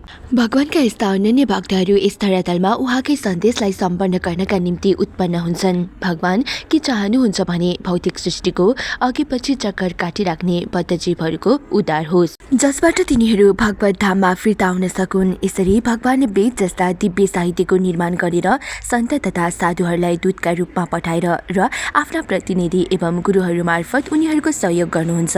यस्तो दिव्य साहित्य, यस्ता दूत र भगवानका यस्ता प्रतिनिधिहरू निष्पाप हुन्छन् किनभने भौतिक गुणको संक्रमणले उनीहरूलाई छुन पनि सक्दैन। कसैबाट उनीहरूको जीवनमाथि खतरा उत्पन्न गरिएमा भगवानले नै प्रतिकार गर्नुहुन्छ र आफ्ना भक्तहरूको रक्षा गर्नुहुन्छ। यस्ता मूर्खतापूर्ण धम्की कोरा भौतिकतावादी व्यक्तिहरूद्वारा गर्ने गरिन्छ। अश्वत्थामाले बालक परीक्षितमाथि जुन ब्रह्मास्त्र प्रहार गरेका थिए त्यो निश्चय नै अति दैवी शक्तिले पूर्ण र घातक थियो। भौतिक जगतका कुनै पनि वस्तुले त्यसको भेदन शक्तिलाई रोक्न सक्दैनथे। तर सर्वत्र विद्यमान सर्वशक्तिमान भगवानले आफ्नो अपार शक्तिद्वारा प्रामाणिक सेवक एवं आफ्ना अनन्य भक्त महाराज युधिष्ठिरका वंशलाई जोगाउनका लागि त्यसलाई रोकिदिनुभयो। तस्मान्नाम्ना विष्णुरात इति लोके भविष्यति न सन्देहो महाभागवतो महान्। त्यसकारण यो बालक संसारमा विष्णुरात भगवानद्वारा रचित नामले विख्यात हुनेछ। हे परम भाग्यशाली, यो बालक महाभागवत हुनुका साथै सबै गुणले सम्पन्न हुनेछ, यसमा कुनै शङ्का छैन। तात्पर्य, भगवानले सबै जीवलाई सुरक्षा प्रदान गर्नुहुन्छ किनभने तिनीहरूका परम नेता उहाँ नै हुनुहुन्छ। वैदिक स्रोतहरूले यस कुरालाई पुष्टि गर्दछन्। यी दुई जीवहरूमा अन्तर के छ भने यी मध्ये एउटा अर्थात् भगवान अन्य समस्त जीवका पालनकर्ता हुनुहुन्छ र उहाँलाई जान्नले मात्र स्वास्थ्य शान्ति प्राप्त गर्न सकिन्छ। कठोपनिषद यस्तो सुरक्षा उहाँका विभिन्न शक्तिहरूद्वारा विभिन्न श्रेणीका जीवहरूलाई प्रदान गरिन्छ। तर जहाँसम्म उहाँका अनन्य भक्तहरूको सम्बन्ध छ, उहाँ व्यक्तिगत रूपले उनीहरूलाई सुरक्षा प्रदान गर्नुहुन्छ। त्यसकारण महाराज परीक्षितलाई आफ्नै आमाका गर्भमा प्रकट हुँदासाथ भगवानद्वारा सुरक्षा गर्ने कार्य आरम्भ गरिसकेको थियो। त्यसैले पनि भविष्यवक्ताहरू भन्ने गर्थे यो बालक सबै उत्तम गुणले सम्पन्न महाभागवत भएर निस्कनेछन्। भक्तका 3 श्रेणी हुन्छन्, महाभागवत, मध्यम अधिकारी तथा कनिष्ठ अधिकारी। जो भक्त भगवानको मन्दिरमा जान्छन् र पराविज्ञानमा पर्याप्त ज्ञान नभए तापनि भगवानका भक्तहरूको निम्ति कुनै प्रकारको आदरभाव नदेखाइकन अर्चा विग्रहको पूजा गरेर नमस्कार गर्दछन्, ती भौतिकतावादी भक्त या कनिष्ठ अधिकारी अर्थात् तृतीय श्रेणीका भक्त मानिन्छन्। अर्का भक्त ती हुन् जसले भगवानको शुद्ध सेवामा आफ्नो चित्तवृत्ति विकसित गरेका छन्, जसले आफू समान भक्तसित मात्र मैत्री स्थापित गर्छन्, जसले नवदीक्षितहरूको पक्ष लिन्छन् र नास्तिकहरूबाट बच्ने प्रयास गर्दछन्। तिनीहरू द्वितीय श्रेणीका भक्त मानिन्छन्। तर जो व्यक्ति भगवानमै सारा वस्तु देख्छन्, प्रत्येक वस्तुमा भगवानलाई देख्छन्, साथै प्रत्येक वस्तुसँग भगवानको नित्य सम्बन्ध रहेको देख्छन्, जसलाई भगवानदेखि अतिरिक्त संसारमा अरू केही पनि दृष्टिगोचर हुँदैन, तिनीहरू महाभागवत अर्थात् प्रथम श्रेणीका भगवत भक्त मानिन्छन्। भगवानका यस्ता प्रथम श्रेणीका भक्तहरू सबै प्रकारले पूर्ण हुन्छन्। यस श्रेणीभित्र पर्ने कुनै भक्तहरू स्वतः सबै गुणले सम्पन्न हुन्छन्। महाराज परीक्षित जस्ता महाभागवत यसरी नै सबै प्रकारका गुणले पूर्ण हुने गर्छन्। महाराज परीक्षितको जन्म महाराज युधिष्ठिरका कुलमा भएको हुनाले पनि उनलाई महाभागवत भनेर सम्बोधन गरेको छ। जुन परिवारमा महाभागवत जन्मन्छ त्यो परिवार भाग्यशाली हुन्छ, किनभने यस्ता प्रथम श्रेणीका भक्तको जन्मबाट भगवानका कृपाले ती परिवारका भूत भविष्य तथा वर्तमानका 100 पिँढीसम्मका व्यक्तिहरू मुक्त हुन्छन्। त्यसकारण भगवानको अनन्य भक्त भन्नाले मात्र परिवारलाई सबैभन्दा ठुलो फाइदा पुग्दछ। अप्यसेवं स्यान् राजर्षिन् पुण्ये श्लोकान् महात्मनः अनुवर्तिता स्वीदशा साधु वदेन सत्तमाः। उत्तम राजा युधिष्ठिरले सोधे, हे महात्माहरू, के यो बालक यस विशिष्ट राजवंशमा प्रकट भएका अन्य पवित्र नाम भएका राजर्षि राजाहरू जस्तै विख्यात र आफ्ना यसले समुज्जवल कीर्तिमान बन्ला? तात्पर्य, राजा युधिष्ठिरका पूर्वज राजर्षिहरू पुण्यात्मा र आफ्नो यसको महिमाले युक्त थिए। त्यसको फलस्वरूप राज्यका सबै सदस्यहरू सुखी, पुण्यात्मा, सदाचारी, सम्पन्न र प्रबुद्ध थिए। यस्ता ठूला साधु राजाहरू महात्मा र आध्यात्मिक आदेशका कठोर मार्गदर्शनमा प्रशिक्षित भएका हुन्थे। फलस्वरूप राज्य साधु व्यक्तिहरूद्वारा परिपूर्ण हुन्थ्यो र आध्यात्मिक जीवन सुखमय हुन्थ्यो। महाराज युधिष्ठिर स्वयं आफ्ना पूर्वजहरूका प्रतिमूर्ति थिए। उनी पछि जोसुकै राजा भए पनि ऊ आफ्ना महान पूर्वज सरहको होस् भन्ने उनको अभिलाषा थियो। उनी विद्वान ब्राह्मणहरूबाट ज्योतिषीय गणना अनुसार नवजात शिशु महाभागवत हुनेछ भन्ने कुरा सुनेर प्रसन्न भए। साथै उनी व्यक्तिगत रूपमा अर्को कुरा के जान्न चाहन्थे भने नवजात बालक आफ्ना महान पूर्वजहरूको अनुगमन गर्ला कि नगर्ला इत्यादि। राजतन्त्रको शैली नै यही हो। शासन चलाउने शासक या राजा पुण्यात्मा, उदार, भगवत भक्त हुनुपर्छ। हुनुपर्छ र बढी फुर्ती गर्नेहरूका लागि भने भय कारक हुनुपर्छ। यसले अबोध जनतामाथि राज्य गर्नका लागि सुयोग्य उत्तराधिकारी पनि छोडेर जानुपर्दछ। हिजो आजका लोकतान्त्रिक शैलीमा सबै शासकहरू शुद्धका स्तरमा वा त्योभन्दा पनि अधम स्तरमा पुगिसकेका छन् र तिनका प्रतिनिधिद्वारा सरकार चलाइन्छ। यिनीहरू प्रशासनिक शिक्षाको शास्त्रीय शिक्षाबाट अनभिज्ञ छन्। यसरी सारा वातावरण नै शूद्रका गुणले व्याप्त बनेको छ, जो काम, क्रोध र लोभका रूपमा प्रकट हुने गर्दछ। प्राय दल र समूहहरू स्वार्थपरायणका कारण मन्त्रीमण्डलमा परिवर्तन गरिराख्छन्। प्रत्येक व्यक्ति मृत्यु पर्यन्त राज्य शासनको दोहन गरिरहन खोज्छन्। कुनै पनि मानिसले राजनैतिक जीवनबाट त्यस समयसम्म सन्यास लिँदैन जहिलेसम्म उसलाई धक्का दिएर बाहिर निकालिँदैन। यस्ता निम्न श्रेणीका मानिसहरूले जनताको कल्याण कसरी गर्न सक्लान्? देशमा व्याप्त भ्रष्टाचार, दुराचार र पाखण्ड यसैको कुपरिणाम हो। यिनीहरूले विभिन्न पदको अभिभारा सम्हाल्नुभन्दा पहिले श्रीमद् भागवतमबाट आदर्श प्रशासक कसरी एवं कस्तो बन्नुपर्ने हो यो कुरा सिक्नु पर्दछ। पार्थ प्रजापिता साक्षादिच्छाकुरिव मानवः ब्रह्मण्यः सत्ये सन्दसे रामो दाशरथिर्यथा। विद्वान ब्राह्मणहरूले भने, हे पृथापुत्र, यो बालक मुनुपुत्र राजा इक्ष्वाकु जस्तै सबै प्रजाहरूको संरक्षक बनेछ। अनि जहाँसम्म वैदिक सिद्धान्त पालनको कुरा छ, विशेषतया यो बालक आफ्नो वचन पूरा गर्ने कार्यमा महाराज दशरथका पुत्र भगवान राम जस्तै हुनेछ। तात्पर्य: प्रजाको अर्थ यस भौतिक जगतमा जन्म लिन आउने जीव हो। वास्तवमा जीवनको न जन्म हुन्छ न मरण, तर भगवानका सेवाबाट पृथक भएर प्रकृतिमाथि प्रभुत्व जमाउने इच्छाको फलस्वरूप त्यसलाई भौतिक इच्छा तृप्तिका लागि उपयुक्त शरीर प्रदान गरिन्छ। त्यसपछि त्यो जीव प्राकृतिक नियमद्वारा बन्धनमा पर्दछ र त्यसको भौतिक शरीर कर्मानुसार परिवर्तित भइराख्छ। जीवात्मा यसरी 84 लाख योनि अन्तर्गत देहान्तरको चक्रमा परिराख्दछ। तर प्रतिनिधि भगवानको अंश भएका कारण भगवानले न केवल त्यसका जीवनका समग्र आवश्यकताको पूर्ति गर्दै त्यसको पालन गर्नुहुन्छ, स्वयं तथा आफ्ना प्रतिनिधि एवं राजर्षिहरूद्वारा त्यसको रक्षा पनि गर्नुहुन्छ। यी राजर्षिहरू समस्त प्रजा या जीवहरूलाई जीवित रहन र सांसारिक रूपले बन्दी जीवन पूरा गर्नका लागि उनीहरूलाई सुरक्षा प्रदान गर्नुहुन्छ। महाराज परीक्षित वास्तवमा एउटा आदर्श राजर्षि थिए। कुनै दिन जब उनी आफ्ना राज्यभित्र यात्रा गरिरहेका थिए, त्यस समय उनले प्रत्यक्ष रूपमा कलीलाई देखे, जसले पिटेर एउटा निरपराध गाईलाई मार्न लागेको थियो। राजाले त्यसलाई तुरुन्तै एउटा कसाईलाई जस्तै गरेर दण्ड दिए। यसको अभिप्राय के हो भने त्यस समयका साधु शासकहरूले पशु समूहलाई पनि संरक्षक प्रदान गर्दथे। यो केवल भावनात्मक कुरा मात्र थिएन। जसले यस संसारमा जन्म लिएको छ त्यसलाई जीवित रहने पनि अधिकार छ।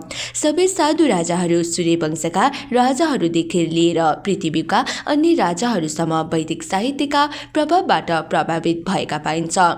वैदिक साहित्यको शिक्षा उच्च लोकमा पनि दिइन्थ्यो। जस्तै भगवत गीता 4:1 मा भगवानद्वारा सूर्यदेव विवस्वानलाई गीताको उपदेश दिएको प्रसङ्ग पाइन्छ।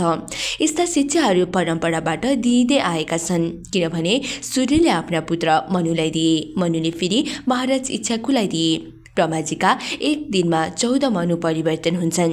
यहाँ जुन मनुको उल्लेख भएको छ ती 7औं मनु हुन्। उनी प्रजापति मध्ये एक हुन् र साथै सूर्यदेवका पुत्र पनि हुन्। यिनी वैवस्वत मनुका रूपमा चर्चित छन्। यिनका 10 भाइ छोरा थिए र महाराज इक्ष्वाकु यिनै मध्ये एक हुन्। महाराज इक्ष्वाकुले आफ्ना पिता मनुबाट भगवत गीतामा वर्णन गरिएको भक्ति योगको शिक्षा पनि प्राप्त गरेका थिए। मनुले त्यो शिक्षा आफ्ना पिता सूर्यदेवबाट प्राप्त गरेका थिए। महाराज इक्ष्वाकुको पछि भगवत गीताको शिक्षा गुरु शिष्य परम्पराद्वारा अघि बढ्दै गयो। तर कालक्रमले गर्दा यो श्रृङ्खला पाखण्डीहरूद्वारा छिन्न भिन्न भयो। अतः कुरुक्षेत्रका युद्धस्थलमा अर्जुनलाई फेरि अर्कोपल्ट त्यही शिक्षा दियो। यसरी सम्पूर्ण वैदिक साहित्य सृष्टिको प्रारम्भदेखि नै चल्दै आएको छ। यसलाई अपौरुषेय भनिन्छ, जसको अर्थ मानिसद्वारा नरचिएको भन्ने हुन्छ। वैदिक ज्ञानको प्रवचन भगवानद्वारा गरियो र सर्वप्रथम ब्रह्माजीले यसको श्रवण गर्नुभयो। उहाँ यस ब्रह्माण्डमा सर्वप्रथम सृजना गरिएका जीव हुनुहुन्थ्यो। महाराज इक्ष्वाकु यी वैवस्वत मनुका पुत्रमध्ये एक हुन्। यिनले मांसाहारलाई निषेध गरे।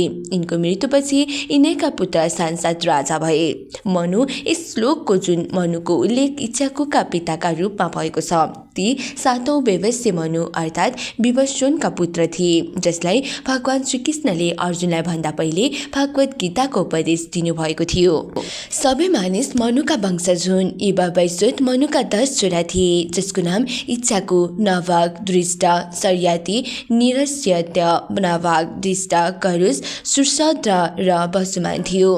भगवानको मत्स्य अवतार वैवस्वन मनुका राज्यकालको प्रारम्भमा भएको थियो। यिनले आफ्ना पिता सूर्यदेव विवस्वानबाट भगवत गीताका नियमहरूको शिक्षा प्राप्त गरे र फेरि आफ्ना पुत्र इच्छाकुलाई यसको शिक्षा प्रदान गरे। त्रेता युगको आरम्भमा सूर्यले मनुलाई भक्ति योगको पाठ सिकाए अनि मनुले सम्पूर्ण मानव समाजको कल्याणका लागि इच्छाकुलाई भक्ति योगको शिक्षा दिए। भगवान राम भगवानले साक्षात् श्री रामका रूपमा आफ्ना विशुद्ध भक्त अयोध्याको अधिपति महाराज दशरथको पुत्रत्व स्वीकार गर्नुभयो।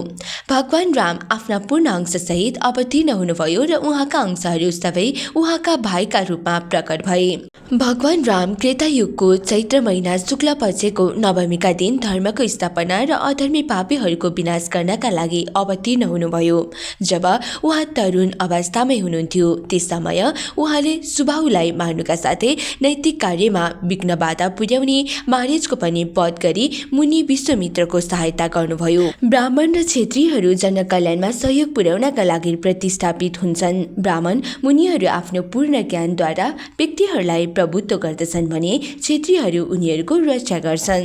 भगवान रामचन्द्र मानवताका उत्कृष्टतम संस्कृति, जसलाई ब्राह्मण्य धर्म भन्दछन्, त्यसको पालन र संरक्षणका लागि आदर्श राजा भएर आउनुभएको हो।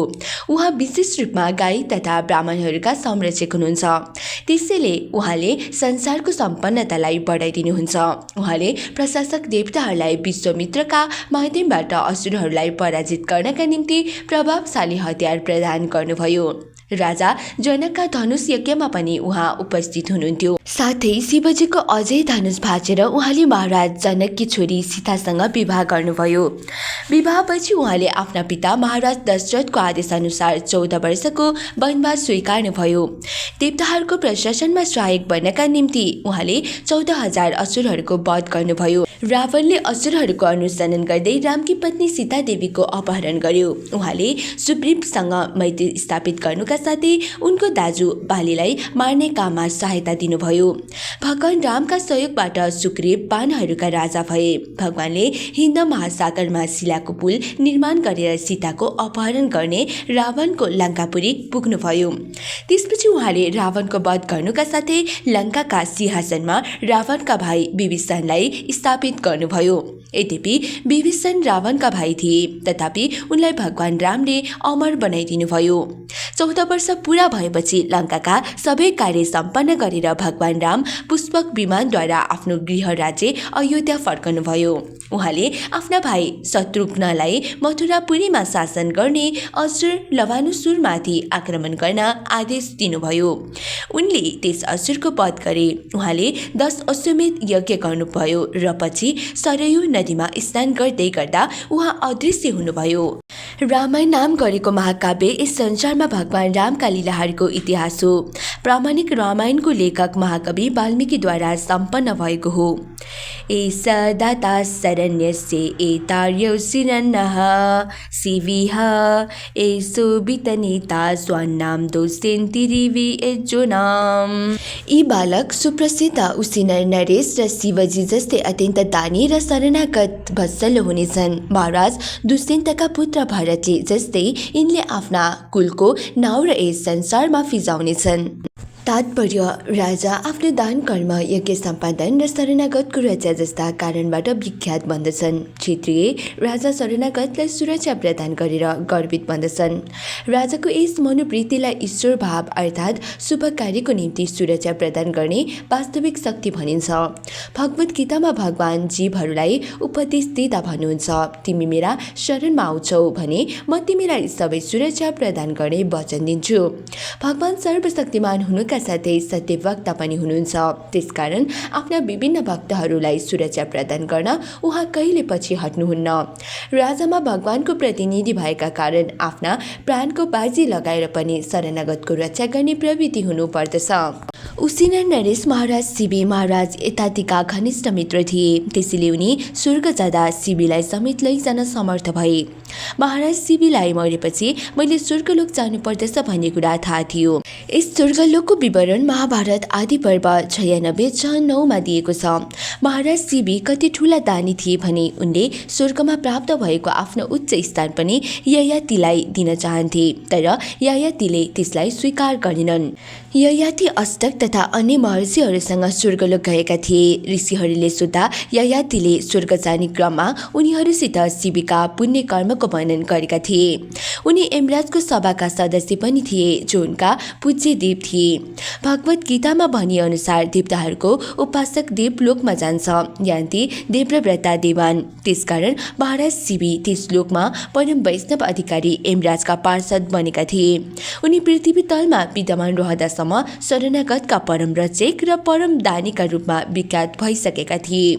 एकपटक स्वर्गका राजा इन्द्रले बाजको रूप धारण गरे अनि अग्निले परिवारको रूप धारण गरे। बाजद्वारा लखेटिएको त्यस परिवारले महाराज शिवीका काखमा शरण लिनु पुग्यो, तर बाज चाहन्थ्यो राजाले त्यसलाई छोडिदिउन्। राजाले त्यसलाई खानको निम्ति अर्को मासु दिने वचन दिए र आफ्नो शरणमा आएको परिवारलाई नमार्नका लागि बाजसँग अनुनय विनय गरे। बाजले पहिल्यै त राजाको अनुरोध मानेन, तर पछि राजाले आफ्नो शरीरबाट परिवारको वजन बराबरको मासु काटेर दिने कुरा गरेपछि ऊ सहमत भयो। राजाले त्यस परिवारको तौल बराबर आफ्ना शरीरबाट मासु काट्दै तराजुमा राख्दै गए, तर त्यो रहस्यमय परिवार उत्तिकै गह्रो हुँदै गयो। त्यसपछि स्वयं राजा नै तराजुमा चढे, जसले गर्दा उक्त तौल पूरा हुन सकोस्। यस कार्यबाट देवताहरू उनीमाथि प्रसन्न भए अनि स्वर्गका राजा इन्द्र र अग्निदेवले आफ्नो सही परिचय प्रदान गर्दै राजालाई आशीर्वाद प्रदान गरे। देवर्षि नारदजीले पनि महाराज शिवीका दानशीलता र शरणागत वत्सलताका लागि यिनका महिमा गान गरेका छन्। उनले आफ्ना राज्य स्थित मानिसहरूका सन्तुष्टिका लागि आफ्नै पुत्रको पनि बलि दिएका थिए। यसरी यो बालक परीक्षित पनि दान र संरक्षणका बारेमा द्वितीय शिवी बन्नेछन्। दौश्यन्ती भरतः। इतिहासमा धेरै भरत भए, जसमध्ये भगवान रामका भाइ भरत, राजा ऋषभका छोरा भरत र महाराज दुष्यन्तका पुत्र भरत प्रसिद्ध छन्। यी तीनैजना भरत इतिहासमा निकै प्रसिद्ध छन्। यो पृथ्वी लोक ऋषभका पुत्र राजा भारतका नामबाट भारत अथवा भारतवर्षका नामले प्रसिद्ध छ, तर केही व्यक्तिहरूको भनाइअनुसार यहाँ दुष्यन्तका पुत्र भरतको राज्य थियो, त्यसैले यस देशलाई भारत भनेको हो। तर हाम्रो मत अनुसार राजा ऋषभका पुत्र भरतले शासन गरेका कारण नै यस देशको नाम भारतवर्ष रहन गएको हो। उनीभन्दा पहिले यस देशलाई इलावृत्त खण्ड भनिन्थ्यो, तर ऋषभ पुत्र भारतको राज्यारोहणपछि यो देश भारतवर्षका नामले प्रसिद्ध भयो। तर यी सबै कुरा भएर पनि महाराज दुष्यन्तका पुत्र भरत पनि कम महत्त्वपूर्ण थिएनन्। उनी परम सुन्दरी शकुन्तलाका पुत्र थिए। महाराज दुष्यन्त वनमा गएको समय जब यी सुन्दरीका प्रेम पाशले बाँधिए, त्यसको परिणाम भरतको जन्म भयो। त्यसपछि दुर्वास मुनिको श्रापका कारण उनले आफ्नी पत्नी शकुन्तलालाई बिर्से। बालक भारतको पालन पोषण त्यसै वनमा उनकी माताद्वारा भयो।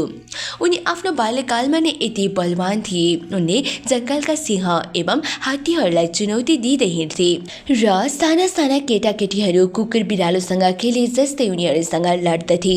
बालक अत्यन्त बलवान हुनाले र आधुनिक तथाकथित टार्जन भन्दा पनि बलिया भएकाले वनका ऋषिकन्याहरू उनलाई सर्वदमन भन्दथे। महाराज भरतको पूरा विवरण महाभारतका आदि पर्वमा दिएको छ। कहिलेकाहीँ पाण्डव र कौरवहरूलाई भारत भनेर सम्बोधन गरिन्छ, किनभने तिनीहरू राजा दुष्यन्तका पुत्र महाराज भरतका कुलमा उत्पन्न भएका थिए। धन्वी नाम ग्रनिवेश तुल्य सर्जुनयोर्दवयोः हुताशैव दुर्धर्षः समुद्र इव दुस्तरः। यो बालक अर्जुन जस्तै महान धनुधारी, अग्निदेव जस्तो तेजिलो र समुद्र जस्तो पार गर्न नसकिने हुनेछन्। तात्पर्य: इतिहासमा दुईवटा अर्जुन उल्लेखनीय छन्। एउटा कार्तवीर्य अर्जुन जो ऋयका राजा थिए र अर्का कुन्तीपुत्र अर्जुन जो यी बालकका पितामह थिए। यी दुईवटै अर्जुन आफ्नो धनुर्विद्याका लागि विख्यात थिए। बालक परीक्षितका विषयमा भविष्यवाणी गर्दा भनिएको छ, यिनी युक्त कालमा यी दुवै अर्जुनका समान हुनेछन्। पाण्डव अर्जुनको संक्षिप्त विवरण यहाँ दिएको छ। पाण्डव अर्जुन यी भगवत गीताका महान नायक हुन् र साथै महाराज पाण्डुका क्षेत्रीय पुत्र पनि हुन्। महारानी कुन्ती कुनै पनि देवताको आह्वान गर्न सक्थिन्। जब उनले इन्द्रको आह्वान गरिन् त्यसको फलस्वरूप अर्जुनको जन्म भयो। त्यसकारण अर्जुन स्वर्गका राजा इन्द्रका पूर्ण अंश हुन्। उनी फाल्गुन महिना फरवरी मार्चमा उत्पन्न भएका थिए। त्यसैले फाल्गुनी भनेर पनि उनलाई भनिन्छ। जब उनी कुन्तीका पुत्रका रूपमा उत्पन्न भएका थिए त्यस समय यो पुत्र महान हुनेछ भन्ने आकाशवाणी भएको थियो। उनको जन्मोत्सवमा ब्रह्माण्डका सारा महत्त्वपूर्ण व्यक्तिहरू सम्मिलित भएका थिए, जस्तै देवता, गन्धर्व, आदित्य, रुद्र, वसु, नाग, ऋषि तथा अप्सराहरू। अप्सराहरूले स्वर्गीय नृत्य तथा गायनद्वारा सबैलाई प्रसन्न गरेका थिए। श्रीकृष्णका पिता एवं अर्जुनका मामा श्री सुदेवजीले आफ्ना पुरोहित कश्यपलाई सम्पूर्ण संस्कारद्वारा अर्जुनलाई शुद्ध गर्नका निम्ति पठाएका थिए। उनको नामाकरण संस्कार सत श्रृङ्गारका निवासी ऋषिहरूको उपस्थितिमा सम्पन्न भएको थियो। उनका चारवटी पत्नी थिए, द्रौपदी, सुभद्रा, चित्रगदा र उलुपी, जसबाट 4 छोराहरू उत्पन्न भए। यिनीहरूको नाम क्रमशः श्रुतिकृति, अभिमन्यु, बम्रवाहन र इरावान थियो। विद्यार्थी जीवनमा यिनलाई अरू पाण्डव र कौरवहरूका साथ विशिष्ट आचार्य द्रोणाचार्यका रेखदेखमा अध्ययनार्थ सुम्पिएको थियो। आफ्नो अत्यन्त लगनशीलताका कारण यी सबैभन्दा अगाडि हुन्थे र द्रोणाचार्य पनि यिनका प्रति शिष्य प्रेमका कारण अत्याधिक आकर्षित भएका थिए। द्रोणाचार्यले यिनलाई प्रथम श्रेणीका छात्रका रूपमा स्वीकारेका थिए। हृदयबाटै प्रेम गरेका कारण यिनलाई आचार्यले सैन्य विज्ञानको सम्पूर्ण वर प्रदान गरेका थिए। यिनी अत्याधिक उत्सुक छात्र भएका कारण रात्रिमा पनि धनुर्विद्याको अभ्यास गर्थे, जसले गर्दा द्रोणाचार्यले पनि यिनलाई विश्वका सर्वोपरि धनुर्धर बनाउन चाहेका थिए। यिनी लक्ष्य भेदन गर्ने परीक्षामा सफल भए। फलतः द्रोणाचार्य यिनीबाट अति प्रसन्न थिए। मणिपुर र त्रिपुराका राजपरिवारहरू यिनै अर्जुनका पुत्र बब्रुवाहनका वंशज हुन्। अर्जुनले द्रोणाचार्यलाई एकपटक एउटा जलचर गोहीबाट बचाएका थिए। आचार्यले प्रसन्न भएर यिनलाई ब्रह्मशिरस नामक एउटा अस्त्र प्रदान गरेका थिए। द्रोणाचार्यसित महाराज द्रौपदीको वैरभाव थियो, अतः जब उनले आचार्यमाथि आक्रमण गरे त्यस समय अर्जुनले द्रौपदीलाई बन्दी बनाएर द्रोणाचार्यका सन्मुखमा ल्याए। उनले महाराज द्रुपदका नगर अहिछत्रमा घेराबन्दी गर्नुका साथै यसलाई जितेर द्रोणाचार्यलाई प्रदान गरे। द्रोणाचार्यले अर्जुनलाई ब्रह्मशिरस चलाउने रहस्य भने अनि अर्जुनले पनि के प्रतिज्ञा गरे भने यसको प्रयोग उनी त्यस समय गर्नेछन् जब स्वयं द्रोणाचार्य नै शत्रुका रूपमा उपस्थित हुनेछन्। यसरी आचार्यले कुरुक्षेत्रमा हुने भावी युद्धको भविष्यवाणी गरेका थिए, जसमा द्रोणाचार्य विपक्षीसित गए। यद्यपि महाराज द्रौपद आचार्यका निम्ति अर्जुनद्वारा परास्त भएका थिए तापनि उनले अर्जुनलाई आफ्नी छोरी द्रौपदी समर्पित गर्ने निश्चय गरेका थिए। त्यसैले गर्दा जब उनले दुर्योधनद्वारा नियोजित लक्षागृहमा आगो लागेर अर्जुनको मृत्यु भयो भन्ने कुरा सुने त्यस समय उनी अतिशय निराश भए। अतः उनले द्रौपदीका स्वयंवर गर्ने प्रबन्ध गरे, जसमा वरले छतमा झुन्डेको माझाको आँखामा निराश लगाई त्यसलाई खसाल्नु पर्ने थियो। यो काम गर्न केवल अर्जुन मात्र सचेत थिए, त्यसैले जानेर नै यो कला राखिएको थियो। यस प्रकार उनी आफ्नो योजना पूर्ण गर्न सफल भए। त्यस समय अर्जुन लगायत सबै भाइहरू दुर्योधनसित गरेको अज्ञातवास सम्बन्धी सम्झौताका पालन गर्दै थिए। त्यसैले अर्जुन र उनका भाइहरूले ब्राह्मण भेषमा द्रौपदी स्वयंवरमा भाग लिए। जब त्यहाँ एकत्र भएका क्षेत्रीय राजाहरूले देखे द्रौपदीले त एउटा दरिद्र ब्राह्मणलाई पतिका रूपमा चुनेकी छन्। त्यसै समय भगवान श्रीकृष्णले बलरामसित यसको सारा रहस्य प्रकट गर्नुभयो र अर्जुनको परिचय दिनुभयो। हरिद्वारमा नागलोकी कन्या उलुपीसित अर्जुनको भेट भयो। उलुपी अर्जुनप्रति आकर्षित भइन्। अर्जुन उलुपीबाट इरवानको जन्म भयो। यसै गरी यिनको मणिपुरमा राजाकी छोरी चित्रगदासित पनि भेट भयो र उनबाट बब्रुवाहनको जन्म भयो। भगवान श्रीकृष्णले अर्जुनलाई आफ्नी बहिनी सुभद्राको अपहरण गर्न लगाउनुभयो, किनभने बलराम उनको विवाह दुर्योधनसित गराउन तत्पर हुनुहुन्थ्यो। युधिष्ठिर पनि यस कुरामा श्रीकृष्णसँग सहमत थिए। अर्जुनले यसरी बलपूर्वक सुभद्राको अपहरण गरेर उनीसित विवाह गरे।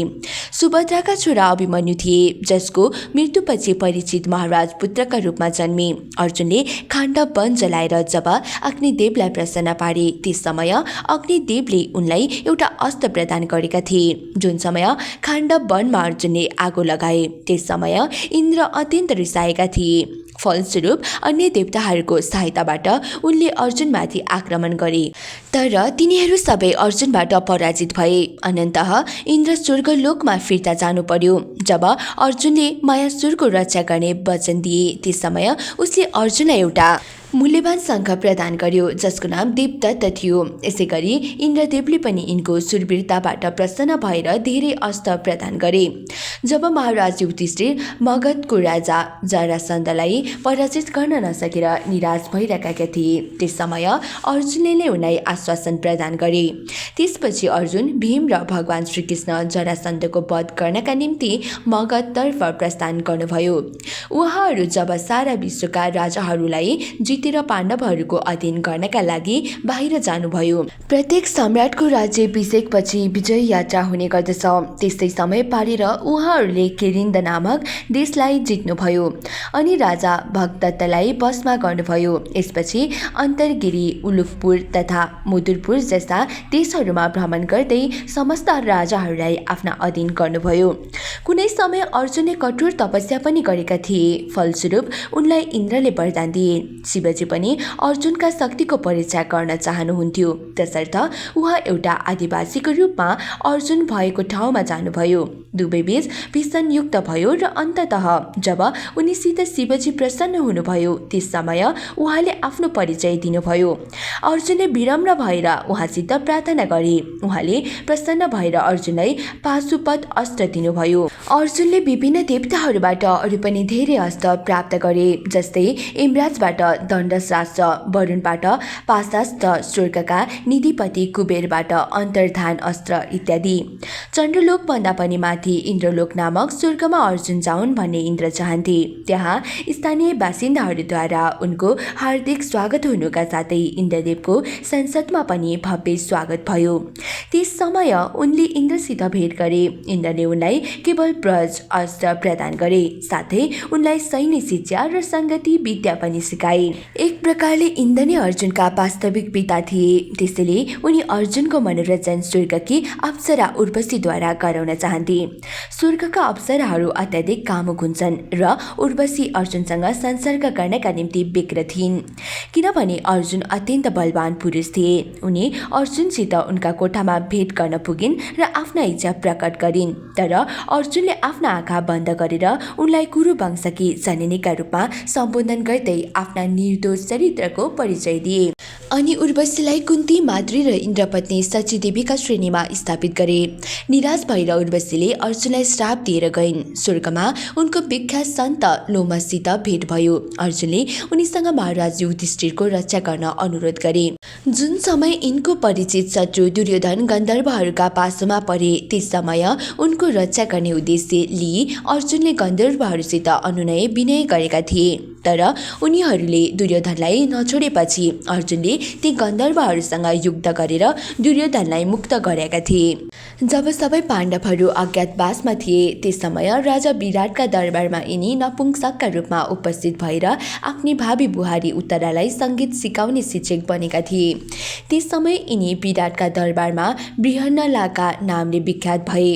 बृहन्नलाका रूपमा उनी राजा विराटका पुत्र उत्तराका पक्षधर भएर सङ्ग्राम गर्नुका साथै यिनले अज्ञातवासको समयमा कौरवहरूलाई पराजित पनि गरेका थिए। यिनको गुप्त अस्त्र एवं हतियारहरू एउटा समी वृक्षमा सुरक्षित राखिएका थिए। उत्तरालाई यिनले ती सबै ल्याउने आदेश दिए। पछि उत्तरलाई यिनी लगायत यिनका दाजु भाइहरू को हुन् भन्ने कुरा ज्ञात भयो। द्रोणाचार्यलाई कौरव र विराटहरूको युद्धमा अर्जुन उपस्थित हुने कुराको सूचना दिएको थियो। त्यसपछि अर्जुनले कुरुक्षेत्रका युद्धमा कर्ण तथा अरू पनि ठूला ठूला सेनापतिहरूको वध गरे। कुरुक्षेत्रको युद्धपछि उनले अश्वत्थामालाई दण्ड दिए, जसले द्रौपदीका 5 भाइ छोराहरूलाई मृत्युको मुखमा पुर्याएका थिए। त्यसपश्चात सबै भाइहरू भीष्मदेवका नजिक गए। अर्जुनका लागि नै कुरुक्षेत्रका युद्ध मैदानमा भगवानले महान दार्शनिक वार्तालापले युक्त भगवत गीताको प्रवचन गर्नुभयो। कुरुक्षेत्रका युद्ध भूमिमा यिनको आश्चर्यजनक कार्यको विशद वर्णन महाभारतमा भएको छ, तर अर्जुन आफ्नै पुत्र वाहनबाट मणिपुरमा पराजित भएका थिए। यिनी अचेत हुँदा उलुपीले यिनको रक्षा गरेकी थिइन्।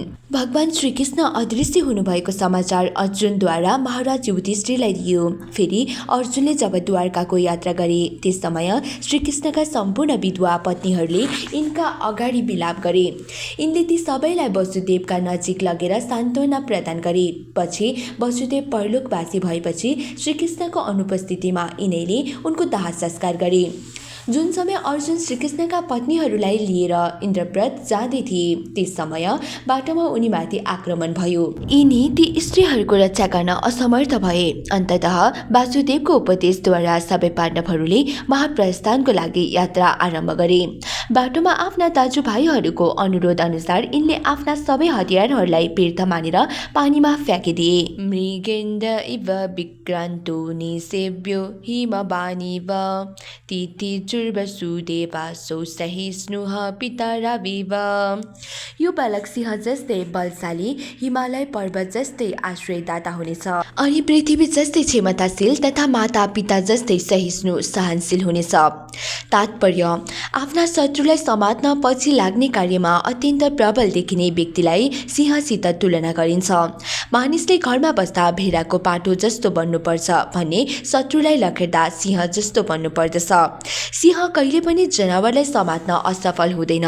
यसैगरी राज्य प्रमुखले शत्रुलाई लखेट्दा कुनै भूल गर्न हुँदैन। हिमालय पर्वत आफ्ना समुद्रीका लागि विख्यात छ। त्यहाँ बस्नका निम्ति धेरै गुफाहरू छन्, खानका निम्ति फलले सम्पन्न रुखहरू छन्, पानी पिउनका लागि राम्रो झरनाहरू छन् र रोग निर्मूल पार्ने धेरै औषधि एवं खनिज पदार्थहरू छन्। जो व्यक्ति सम्पन्न छैन त्यसले यी पर्वतहरूको शरण ग्रहण गर्नुपर्दछ। यसो गर्दा उसलाई सारा वस्तुहरू उपलब्ध हुने गर्दछन्। भौतिकतावादी र आध्यात्मिक दुवै नै समान रूपले हिमालयको शरणमा जान सक्छन्। पृथ्वीवासीहरूद्वारा पृथ्वीमा अनेकौं उत्पात सहेका हुन्छन्। आधुनिक युगमा मानिसहरू पृथ्वीको सतहभित्र परमाणु अस्त्रको विस्फोट गर्न लागेका छन्। तथापि यो पृथ्वी माताकै समान भएर यी सबै निवासीहरूको उत्पात सही राखेकी छिन्। आमा बाबुहरू आफ्ना बालकहरूका हरेक उपद्रवलाई सही राख्दछन्। आदर्श राजामा यी सबै उत्तम गुणहरू हुनुपर्दछ। बालक परीक्षितमा पनि यी सबै गुणहरू परिपूर्ण हुने भविष्यवाणी गरिँदैछ। पितामह समाह साम्ये प्रसादे गिरिशोपमः आश्रयः सर्वभूतानां यथा देवो रमाश्रयः। यो बालक समतामा आफ्ना हजुरबुबा युधिष्ठिर वा ब्रह्माजी समान हुनेछ र दानशीलतामा कैलाशपति शिवको बराबर हुनेछ। साथै सबैलाई आश्रय दिनेहरूमा लक्ष्मीका आश्रयदाता भगवान नारायण जस्तै हुनेछ।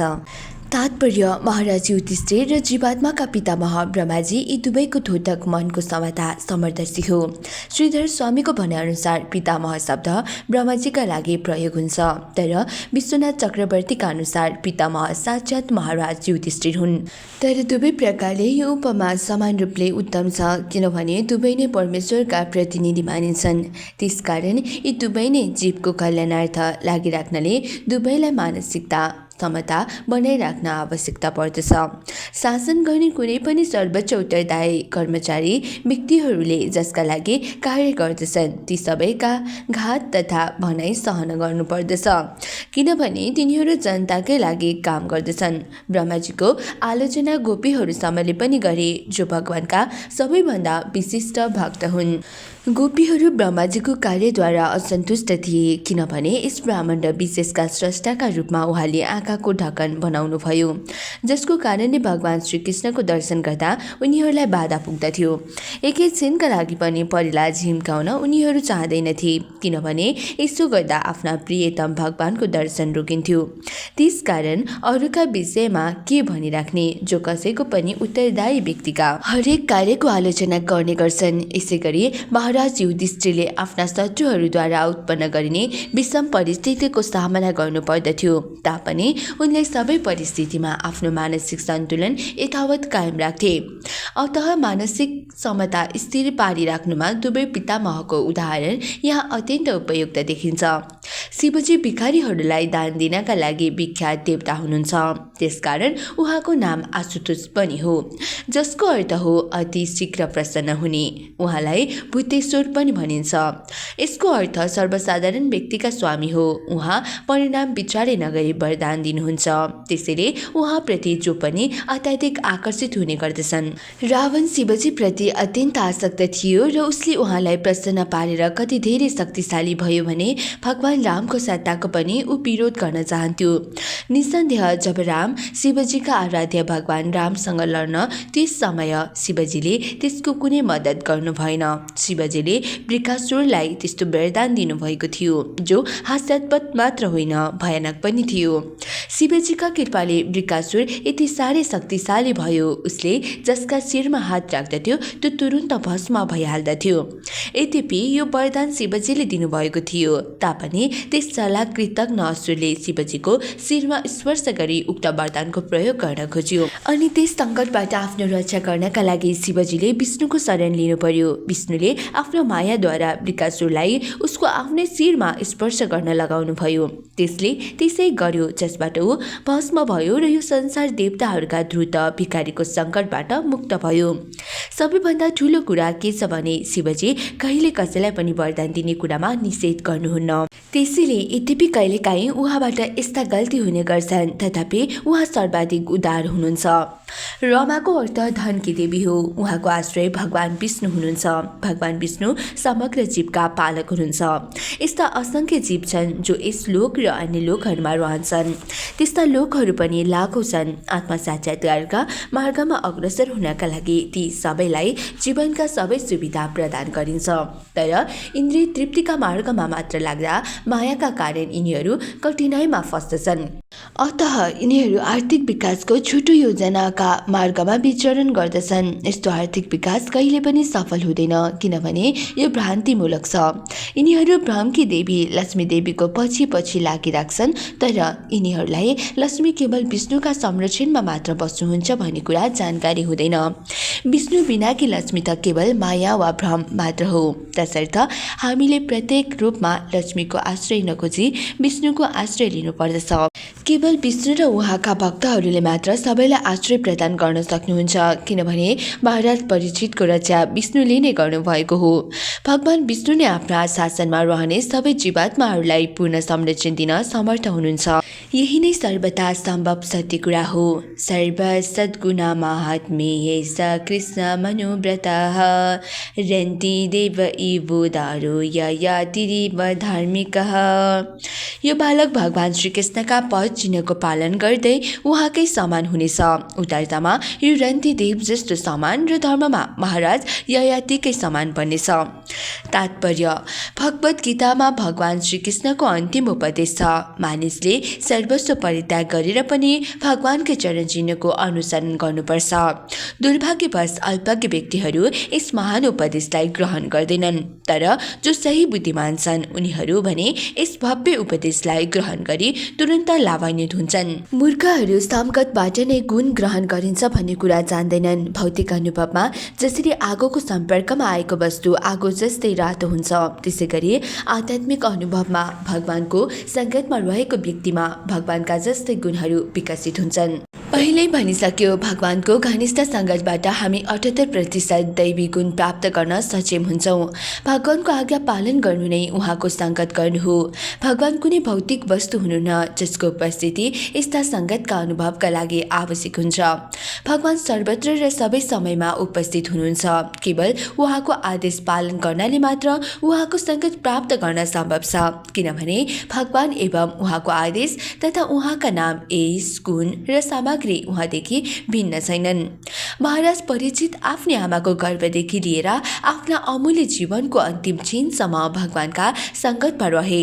त्यसकारण उनले भगवानका सबै अनिवार्य उत्तम गुणहरू आर्जन गरेका थिए। रन्तिदेव यी महाभारत कालभन्दा पनि पहिलेका प्राचीन राजा हुन्। यसको उल्लेख नारद मुनिले सञ्जयलाई उपदेश दिँदा गरेका थिए, जुन कुरा महाभारतमा ज्ञात हुन्छ। दून पर्व 67 यी महान राजा थिए, साथै आतिथ्य सत्कार र भोजन वितरण गर्नमा यिनी अत्यन्त विख्यात थिए। भगवान श्रीकृष्णले पनि यिनका दान र आतिथ्यको प्रशंसा गर्नुभएको छ। वरिष्ठ मुनिलाई शीतल जल प्रदान गरेका हुनाले मुनिबाट यिनलाई वरदान प्राप्त भएको थियो, जसका प्रभावले यिनी स्वर्गलोक गए। ऋषिहरूलाई यिनले फल, कन्दमूल तथा पातहरू पुर्याइदिने काम गर्दथे। यसरी इच्छा पूर्ति भएका ऋषिहरूले उनलाई आशीर्वाद दिन्थे। यद्यपि उनी जन्मले क्षेत्रीय थिए, तर कहिले पनि उनले मांस भक्षण गरेनन्। वशिष्ठ मुनिको उनले विशेष आतिथ्य सत्कार गरेका थिए। फलस्वरूप मुनिको आशीर्वादद्वारा यी राजालाई स्वर्ग प्राप्ति भयो। यिनी ती राजा मध्येका एक हुन् जसको स्मरण प्रत्येक प्रभात र सन्ध्याको समय गरिन्छ। ययाति यी विश्वका एकजना महान सम्राट हुन्। यिनी आर्य भारतीय युरोपेली कुलसँग सम्बन्धित समस्त महान राजाका आदि पूर्वज हुन्। महाराज नहुसका यिनी पुत्र हुन्। साथै यिनी आफ्ना दाजु मुक्तयोगी भएपछि विश्वका सम्राट भएका थिए। यिनले कयौं हजार वर्षसम्म राज्य गर्नुका साथै अनेकौं यज्ञ तथा पुण्य कर्म गरे, जसको साक्षी इतिहास छ। हुन त यिनको यौवन अतिशय विलासितामय र प्रेमपूर्ण कथाहरूले भरिएको थियो। यिनी शुक्राचार्यकी सर्वाधिक प्रिय पुत्री देवयानीकी प्रेम जालमा परेका थिए। देवयानी यिनीसित विवाह गर्न चाहन्थिन्, तर ब्राह्मणकी पुत्री भएकी हुनाले ययातिले पहिले अस्वीकार गरेका थिए। शास्त्र अनुसार एउटा ब्राह्मणले केवल ब्राह्मणकी कन्यासँग मात्र विवाह गर्न सक्दछ। यिनी विश्वमा वर्णसङ्कर जनसङ्ख्या उत्पादन हुने प्रति विशेष सतर्क थिए। तर शुक्राचार्यले यस वर्जित विवाह नियमलाई संशोधित गरी राजा ययातिलाई देवयानीलाई स्वीकार गर्नका लागि अनुरोध गरे। देवयानीकी सखी शर्मिष्ठा थिइन्, जो राजासित प्रेम गर्दथिन्। त्यसकारण उनी आफ्नी सखी देवयानीका साथसाथै राजा कहाँ गइन्। शुक्राचार्यले सम्राट ययातिलाई आफ्नो शयन कक्षमा शर्मिष्ठालाई लैजान निषेध गरेका थिए, तर ययातिले शुक्राचार्यको उक्त आदेश पालन गर्न सकेनन्। उनले गोप्य तरिकाले शर्मिष्ठासँग विवाह गरे, जसबाट यिनका धेरै पुत्रहरू जन्मिए। जब यो कुरा देवयानीलाई थाहा भयो, त्यस समय उनले आफ्ना पितासँग गुनासो गरिन्। ययाति देवयानी प्रति अतिशय आसक्त थिए। त्यसैले जब यिनी आफ्ना ससुराको घरमा देवयानीलाई बोलाउन गए, त्यस समय शुक्राचार्यले रिसाएर तिमी नपुंसक बन भनेर यिनलाई श्राप दिए। ययातिले आफ्ना ससुरालाई उक्त श्राप फिर्ता लिन बिन्ती गरे, तर मुनिले ययातिलाई आफ्ना छोराहरूको युवा अवस्था लिएर उनीहरूलाई आफ्नो वृद्धता र नपुंसकता दिन सक्ने बनाइदिए। यिनका 5 छोरा थिए, जसमा 2वटा देवयानीबाट र 3वटा शर्मिष्ठाबाट उत्पन्न भएका थिए। ती 5 पुत्रहरू 1 यदु, 2 तुर्बुसु, 3 ध्रुदु, 4 अनु र 5 पुरु हुन्, जसबाट क्रमशः 5 विख्यात वंशको उत्पत्ति भयो। ती 1 यदु वंश, 2 यवन तुर्कु वंश, 3 भोज वंश, 4 म्लेच्छ वंश ग्रीक तथा 5 पौरक वंश हुन्। सारा यी वंशहरू विश्वभरि नै फैलिए।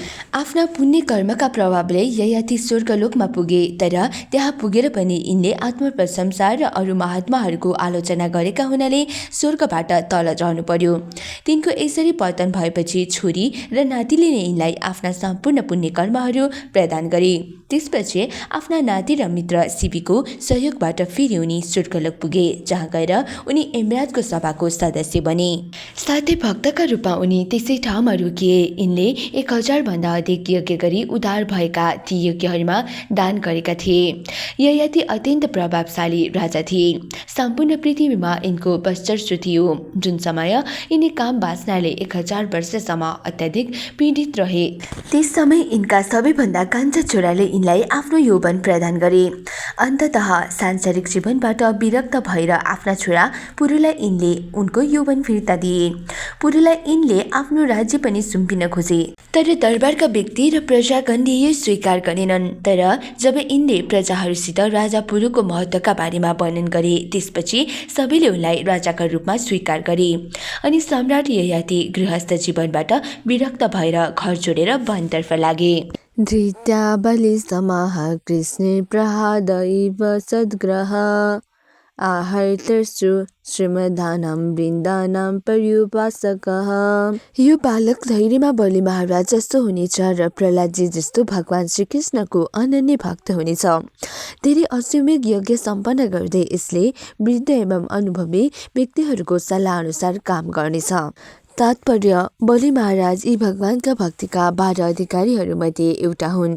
यिनी भक्तिका अधिकारी महाभागवत हुनुका पछाडि कारण छ त्यो के भने भगवानलाई प्रसन्न पार्नका लागि यिनले सर्वस्व अर्पण गरेका थिए, साथै तथाकथित गुरुबाट पनि सम्बन्ध विच्छेद गरेका थिए। किनभने गुरुले भगवानका सेवामा सर्वस्व अर्पण गर्नमा व्यवधान उत्पन्न गरिदिएका थिए। कुनै कारण बिना वा कुनै प्रकारको व्यवधान बिना भगवत भक्तिको अहेतुकी अवस्था प्राप्त गर्नु नै धार्मिक जीवनको सर्वोच्च सिद्धि हो। बलि महाराज भगवानलाई प्रसन्न गर्नका लागि सर्वस्व परित्याग गर्न दृढ सङ्कल्प थिए र कुनै प्रकारका विघ्न बाधाको उनले वास्ता गरेनन्। यिनीहरूका महाभागवत प्रहलाद महाराजका नाति हुन्। बलि महाराज र वामन रूप भगवान विष्णुको संवाद लगायत यिनीहरूका आचरणको कथा श्रीमद् भागवतमको अष्टम स्कन्द अध्याय 11-24 वर्णन गरिएको छ।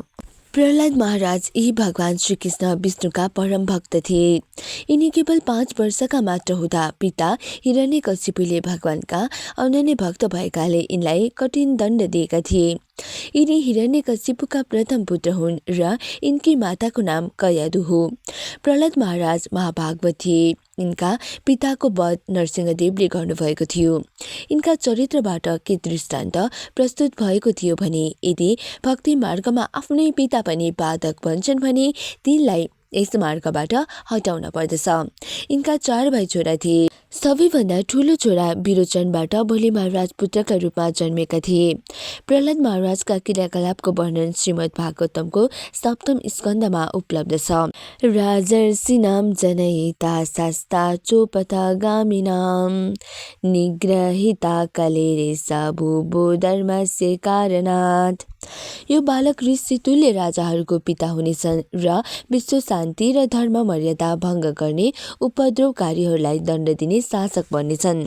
तात्पर्य संसारमा सबैभन्दा बुद्धिमान व्यक्ति भगवानको भक्त हुन्छ।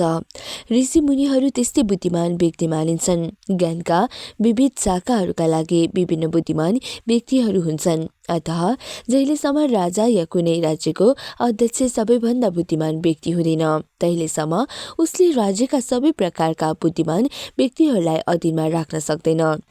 महाराज युधिष्ठिरका राजर्षिकुल परम्परामा सारा व्यक्तिहरू आफ्नो समयानुसार सर्वाधिक बुद्धिमान थिए र यस्तै भविष्यवाणी महाराज परीक्षित तथा उनका भावी पुत्र महाराज जनमेजका बारेमा पनि गरिँदै थियो। यस्तै बुद्धिमान राजाहरू नै मर्यादा भङ्ग गर्नेहरूलाई कलियुगका विखण्डकारी एवं झगडालु तत्त्वलाई दण्डित गर्न सफल हुन्छन्। यी कुराको स्पष्टीकरण आउँदा अध्यायहरूबाट पनि हुनेछ। महाराज परीक्षित साक्षात् कलीको वध गर्न चाहन्थे किनभने त्यसले शान्ति र धर्मको प्रतीक गाईलाई मार्ने प्रयत्न गरिरहेको थियो। कलीका लक्षण हुन् 1 जाँडरक्सी, 2 वेश्या, 3 जुवातास तथा 4 पशु वधशाला इत्यादि। धर्म मर्यादाको उल्लङ्घन गर्नेहरूलाई, समाजमा उपद्रव मचाउनेहरूलाई, जाँडरक्सी सेवन गर्नेहरूलाई, वेश्यागामीहरूलाई, जुवाडीहरूलाई, वधशाला सञ्चालन गर्ने कसाईहरूलाई र मांसाहारीलाई कसरी दमन गरेर समाजमा कसरी शान्ति, स्थिरता र नैतिकताको स्थापना गर्न सकिन्छ भन्ने कुराको शिक्षा सबै राज्यका शासकहरूले महाराज परीक्षितबाट ग्रहण गर्नुपर्छ। यस कलियुगमा झगडा उत्पन्न गर्नका लागि लगातार प्रमाण पत्र दिइन्छ भने फेरि राज्यमा शान्ति र नैतिकताको आशा कसरी गर्न सकिएला। त्यसर्थ राज्य संस्थापकहरूले भगवानको भक्तिद्वारा अनुशासन भङ्ग गर्नेलाई दण्ड दिनुका साथै झगडाका लक्षणलाई उन्मूलन गरेर बुद्धिमान बन्ने सिद्धान्तको पालन गर्नु आवश्यक छ। यदि हामीलाई प्रज्वलित अग्निको चाहना छ भने सुकेका दाउराको प्रयोग गरौँ, किनभने प्रज्वलित अग्नि चिसो दाउराबाट हुन सम्भव छैन। शान्ति र नैतिकता त्यही फल्न फुल्न सक्छन् जहाँ महाराज परीक्षित र उनका अनुयायीहरूको सिद्धान्त पालक व्यक्ति वा शासकहरू छन्।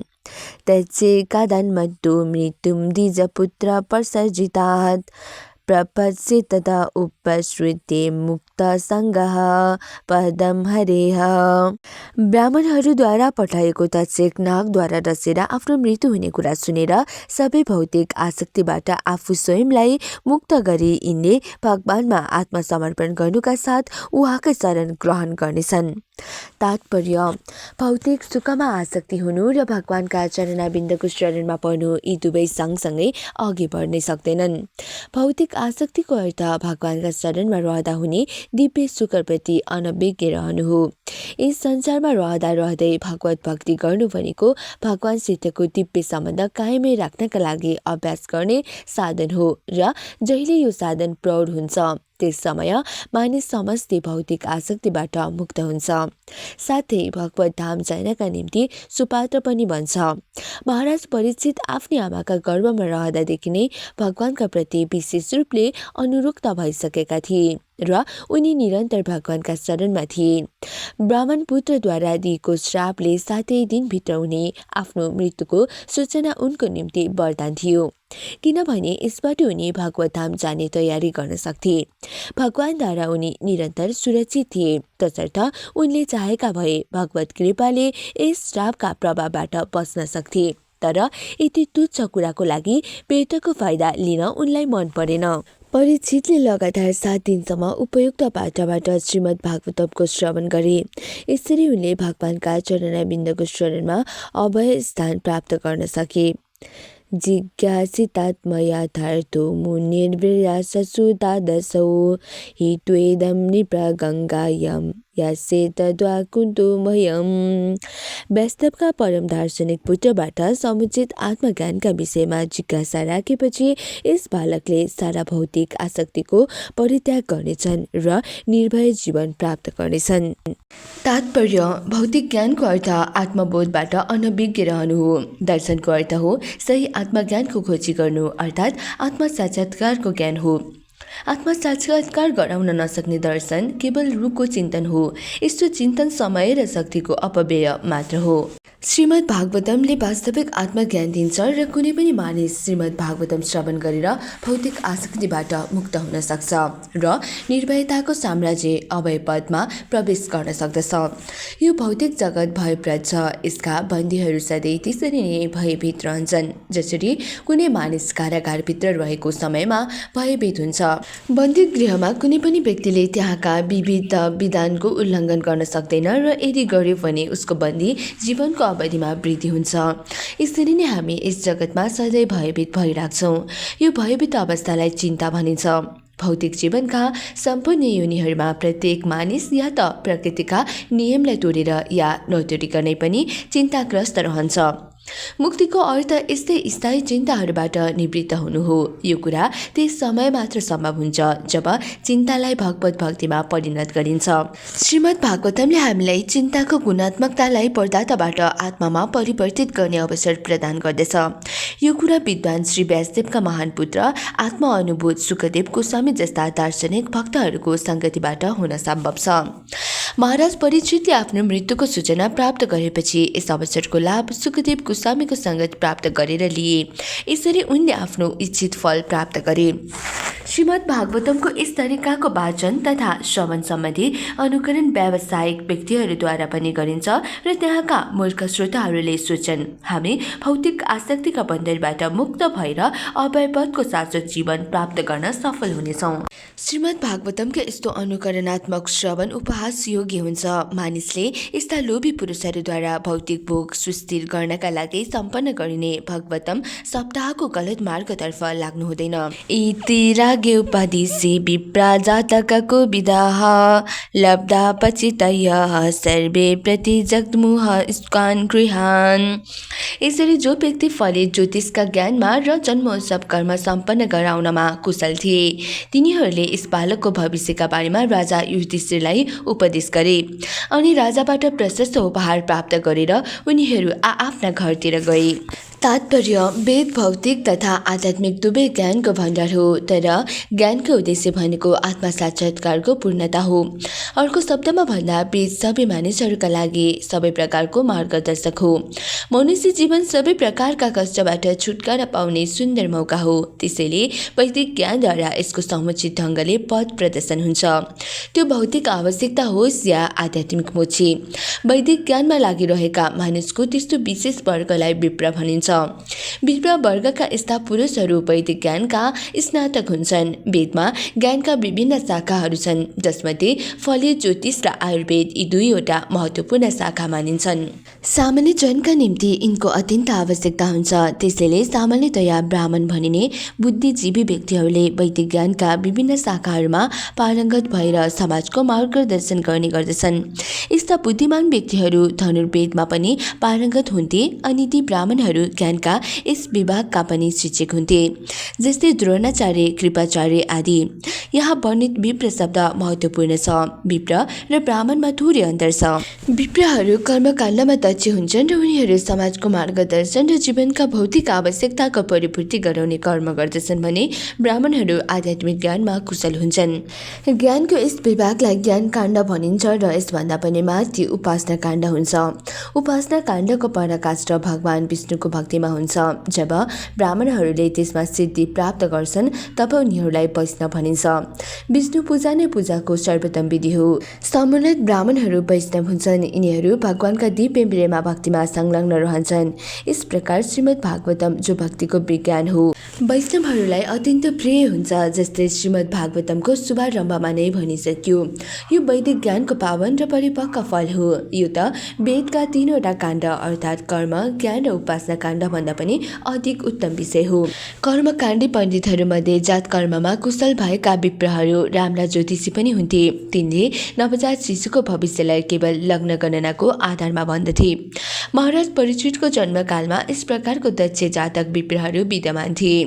उनका हजुरबुबा महाराज युधिष्ठिरले यी विप्रहरूलाई पर्याप्त सुन, भूमि, गाउँ, अन्न, गाई र अन्य आवश्यक वस्तुहरू समेत उपहारमा प्रदान गरेका थिए।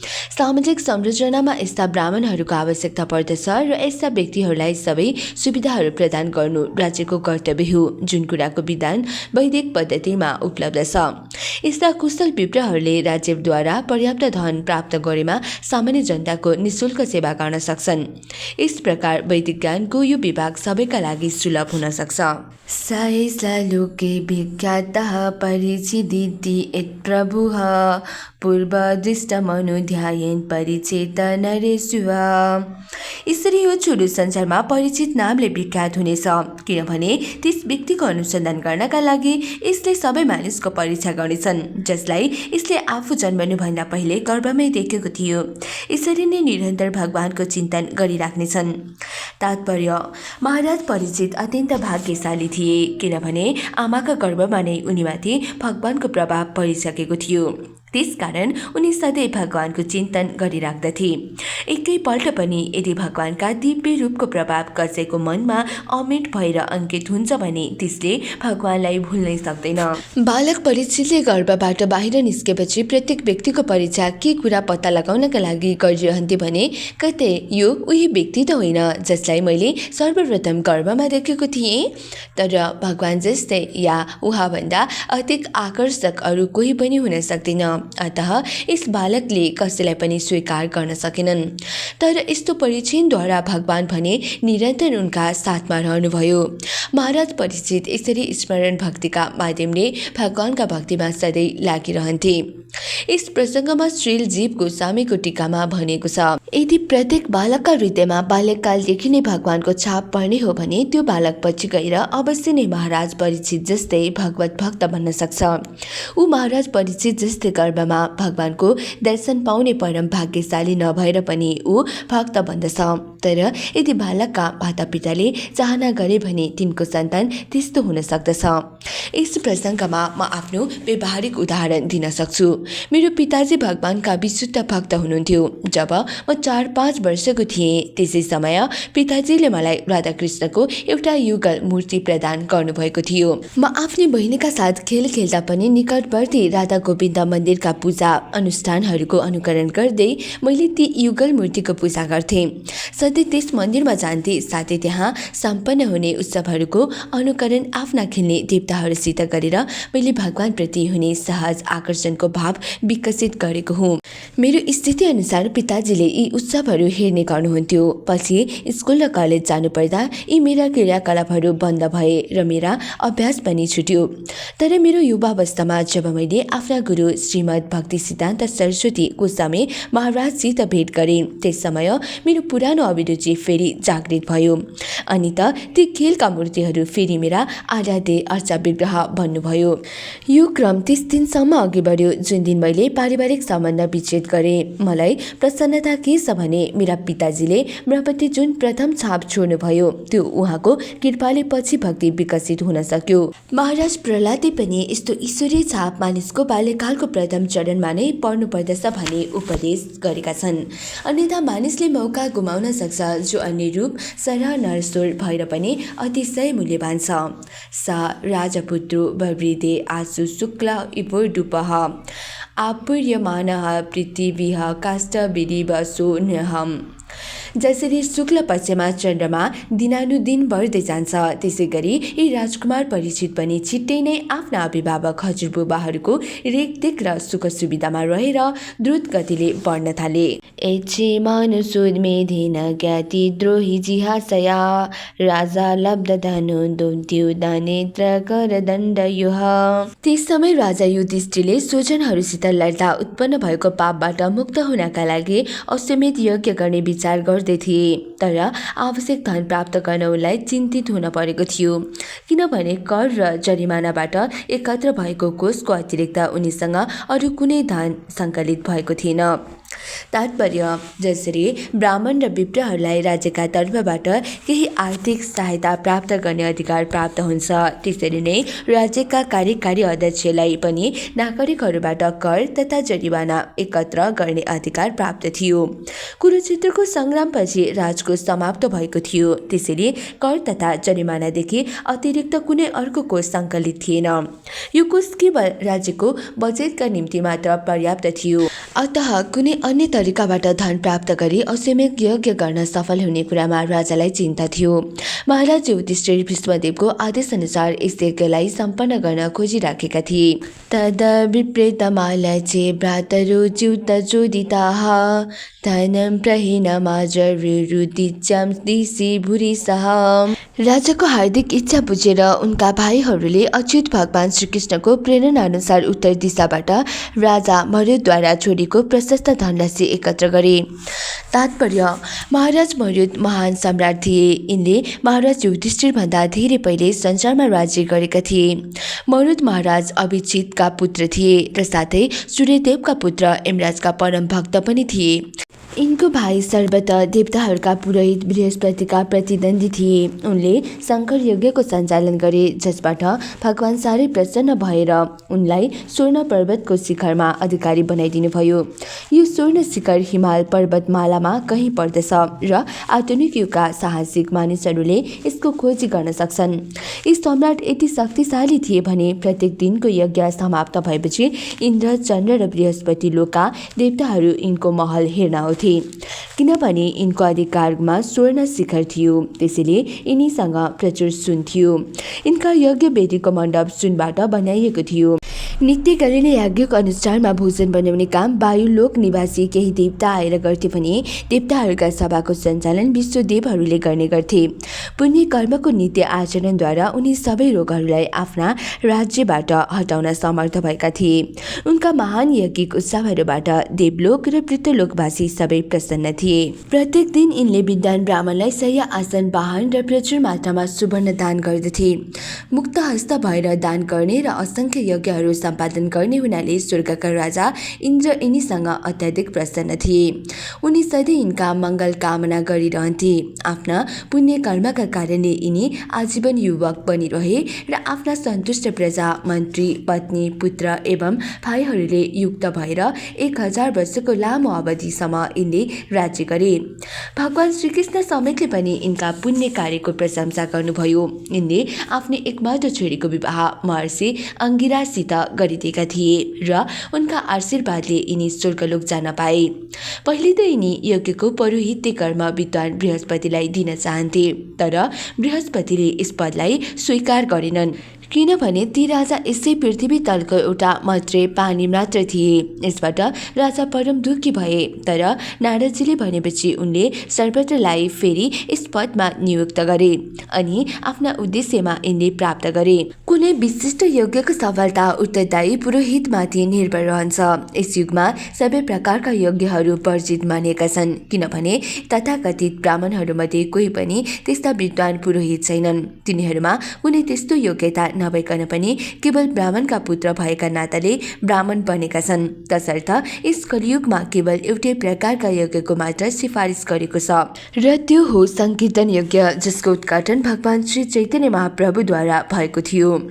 तेन संवृत्त सम्भारो धर्म पुत्रो युधिष्ठिरः बाजी मेदृष्टिभिर्भीतो यज्ञैः समाजधिरिम्। त्यस धनराशिबाट 3वटा अश्वमेध यज्ञको लागि सामग्री एकत्र गर्न राजा सफल भए। यसरी कुरुक्षेत्रको युद्ध समाप्तपछि अतिशय भयभीत भएका पुण्यात्मा राजा युधिष्ठिरले भगवान हरिलाई प्रसन्न गरे। तात्पर्य, महाराज युधिष्ठिर विश्वकै आदर्श एवं पुण्यात्मा राजा थिए, र पनि उनी कुरुक्षेत्रको युद्ध समाप्त भएपछि अत्यन्त भयभीत भए, किनभने युद्धमा जुन नरसंहार भयो त्यो सबै यिनलाई राज सिंहासनमा आरूढ गर्नका लागि भएको थियो। अतः युद्धमा हुने सम्पूर्ण पापको दायित्व यिनले आफ्नो शिरमा लिए, अनि यस पापबाट निवृत्त हुनका लागि यिनले 3वटा अश्वमेध यज्ञ गर्ने चाहना गरे, जहाँ घोडाको बलि दिन्छ। यस प्रकारका यज्ञहरू अतिशय महँगा हुन्छन्। यसका निम्ति महाराज युधिष्ठिरले पनि महाराज मरुदको र उनले ब्राह्मणहरूलाई प्रदान गरेका सुनको राशि ल्याउन पर्यो। विद्वान ब्राह्मणहरूले महाराज मरुदद्वारा दानमा प्रदान गरिएका सबै सुन आफूसँग लैजान सकेका थिएनन्। त्यसैले दानमा प्राप्त धेरै जसो सुनको राशि तिनीहरूले त्यही छोडेर गएका थिए। यता महाराज मरुद पनि आफूले यसरी दानमा दिएको सुवर्ण राशि फेरि स्वीकार्न सक्दैनथे। यसको अतिरिक्त यज्ञमा काम लाग्ने सबै सुनका भाँडाहरू फोहोरको थुप्रोमा फ्याँकिन्थे, र त्यो सुन महाराज युधिष्ठिरले आफ्ना कामका लागि एकत्र नगरेसम्म त्यसै ठाउँमा थियो। भगवान श्रीकृष्णले महाराज युधिष्ठिरका भाइहरूलाई यो कसैले दाबी नगरेको वा अनधिकृत सुवर्ण राशि लिएर आउने सल्लाह दिनुभयो, किनभने यो सुन अब राज्यको भएको थियो। सबैभन्दा आश्चर्य लाग्दो कुरा के थियो भने राज्यका प्रजाहरू यस्तो अनधिकृत सुन एकत्र गरी कुनै उद्योग चलाउँदैनथे। यसको अर्थ हो राज्यका प्रजाहरू अत्याधिक सन्तुष्ट थिए, त्यसैले इन्द्रिय तृप्तिका निम्ति व्यर्थका उद्योग व्यवसाय गर्नुपर्ने आवश्यकता थिएन। महाराज युधिष्ठिरले त्यो सुवर्ण राशि यज्ञ सम्पन्न गर्न र भगवान हरिलाई प्रसन्न पार्नका लागि मगाएका थिए। अन्यथा राजकोषमा सम्पत्ति जम्मा गर्ने उनमा कुनै आकांक्षा थिएन। हामीले महाराज युधिष्ठिरका कर्मबाट शिक्षा ग्रहण गर्नुपर्दछ। उनी युद्ध मैदानमा भएका पाप पुण्यबाट भयभीत थिए, त्यसैले उनी परम पुरुषलाई प्रसन्न गर्न चाहन्थे। यसबाट के सूचित हुन्छ भने हाम्रा दैनिक क्रियाकलापमा अनासाय अनेक पाप कर्म भइराख्दछन्, र यस्ता पापहरूको प्रायश्चितका लागि शास्त्रद्वारा अनुमोदित यज्ञहरू गर्नुपर्दछ। भगवत गीतामा भगवान भन्नुहुन्छ, यज्ञार्थात् कर्मणो निद्रा लोकोऽयं कर्म बन्धनः। अर्थात् समस्त अवैध कर्मदेखि बाँच्न र अनिश्चित अपराधहरूबाट छुटकारा पाउनका लागि मानिसले शास्त्रद्वारा अनुमोदित यज्ञ सम्पन्न गर्नुपर्दछ। यसो गर्नाले ऊ सबै प्रकारका पाप कर्महरूबाट मुक्त हुन्छ। तर जो व्यक्ति यसो नगरेर केवल स्वार्थ र इन्द्रिय तृप्तिका लागि कर्म गर्छन्, तिनीहरूले आफूले गरेका पापको अशुभ फल दुःख भोग्नु पर्दछ। त्यसकारण यज्ञ गर्नुको मुख्य प्रयोजन परम पुरुष हरिलाई प्रसन्न गर्नु हो। यज्ञका विधानहरू देशकाल र व्यक्ति अनुसार परिवर्तन हुन सक्छन्, तर यज्ञको उद्देश्य नित्य निरन्तर एउटै रहन्छ। त्यो परमेश्वर हरिको सन्तुष्टि हो। पुण्यमय जीवनको रीति नै यही हो, र यही नै संसारमा शान्ति र सम्पन्नता बढाउने उपाय पनि हो। महाराज युधिष्ठिरले संसारका आदर्श एवं पुण्यात्मा राजाका रूपमा यो सबै कुरा सम्पन्न गरे। यदि महाराज युधिष्ठिरले मानिस र पशुहरूको बदलाई आफ्ना दैनिक कार्य सम्पादन र राजकीय कार्य सञ्चालनको कला सम्झेर पाप कर्म गरेका भए उनीको अनुसरण गरेर यस कलियुगका अशिक्षित जनताहरू जानी नजानी कति पाप गर्थे होलान्, त्यसको अनुमानै गर्न सकिन्न, किनभने उनीहरूसँग भगवानलाई प्रसन्न गर्नका लागि यज्ञ सम्पन्न गर्ने कुनै साधन नै छैन। अतः श्रीमद् भागवतमको भनाइ छ, आफ्नो वृत्तिपरक कार्य सम्पन्न गरी परमेश्वरलाई प्रसन्न पार्नु नै मानिसको मुख्य कर्तव्य हो। 1, 2, 13 कुनै पनि स्थान या समुदाय, जाति या सम्प्रदायको व्यक्तिहरू आफ्नो वृत्तिपरक कार्यमा लागेका किन नहुन्, तिनले पनि देश काल र पात्र अनुसार शास्त्र अनुसार यज्ञ गर्नै पर्दछ। वैदिक ग्रन्थहरू शास्त्रहरूले सिफारिस गरेका छन्। कलियुगका मानिसहरूले भगवान श्रीकृष्णको पवित्र नाम संकीर्तनद्वारा भगवानको गुणगान गर्नुपर्दछ। कीर्तनो देव कृष्णस्य मुक्तसँग परः व्रजेत। कीर्तन गर्नाले मानिस सबै प्रकारका पापबाट मुक्त हुन सक्छ र साथै जीवनको परम सिद्धि प्राप्त गरी भगवत धामका लागि फिर्ता हुन सक्छ। हामीले यस ग्रन्थभित्र धेरै ठाउँमा विशेष गरी भगवान श्री चैतन्य महाप्रभुको जीवन वृत्त प्रस्तुत गर्दा यस विषयमा चर्चा गरिसकेका छौँ र अझै पनि समाजमा शान्ति र सम्पन्नताका लागि यस कुरालाई प्रसङ्ग अनुसार दोहोऱ्याइरहेका छौँ। भगवान हामीसँग कसरी प्रसन्न हुनुहुन्छ भन्ने कुरा भगवानले भगवत गीतामा खुलस्त रूपमा घोषणा गर्नुभएको छ। यही विधि भगवान श्री चैतन्य महाप्रभुका जीवन तथा उहाँका उपदेश कार्यमा व्यवहारिक रूपले प्रदर्शित भएको छ। यस कलह प्रधान अन्धकारमय कलियुगमा भगवान हरिलाई प्रसन्न गर्नका लागि यज्ञ सम्पन्न गर्ने पूर्ण विधि भनेकै भगवान श्री चैतन्य महाप्रभुका मार्गको अनुसरण गर्नु हो।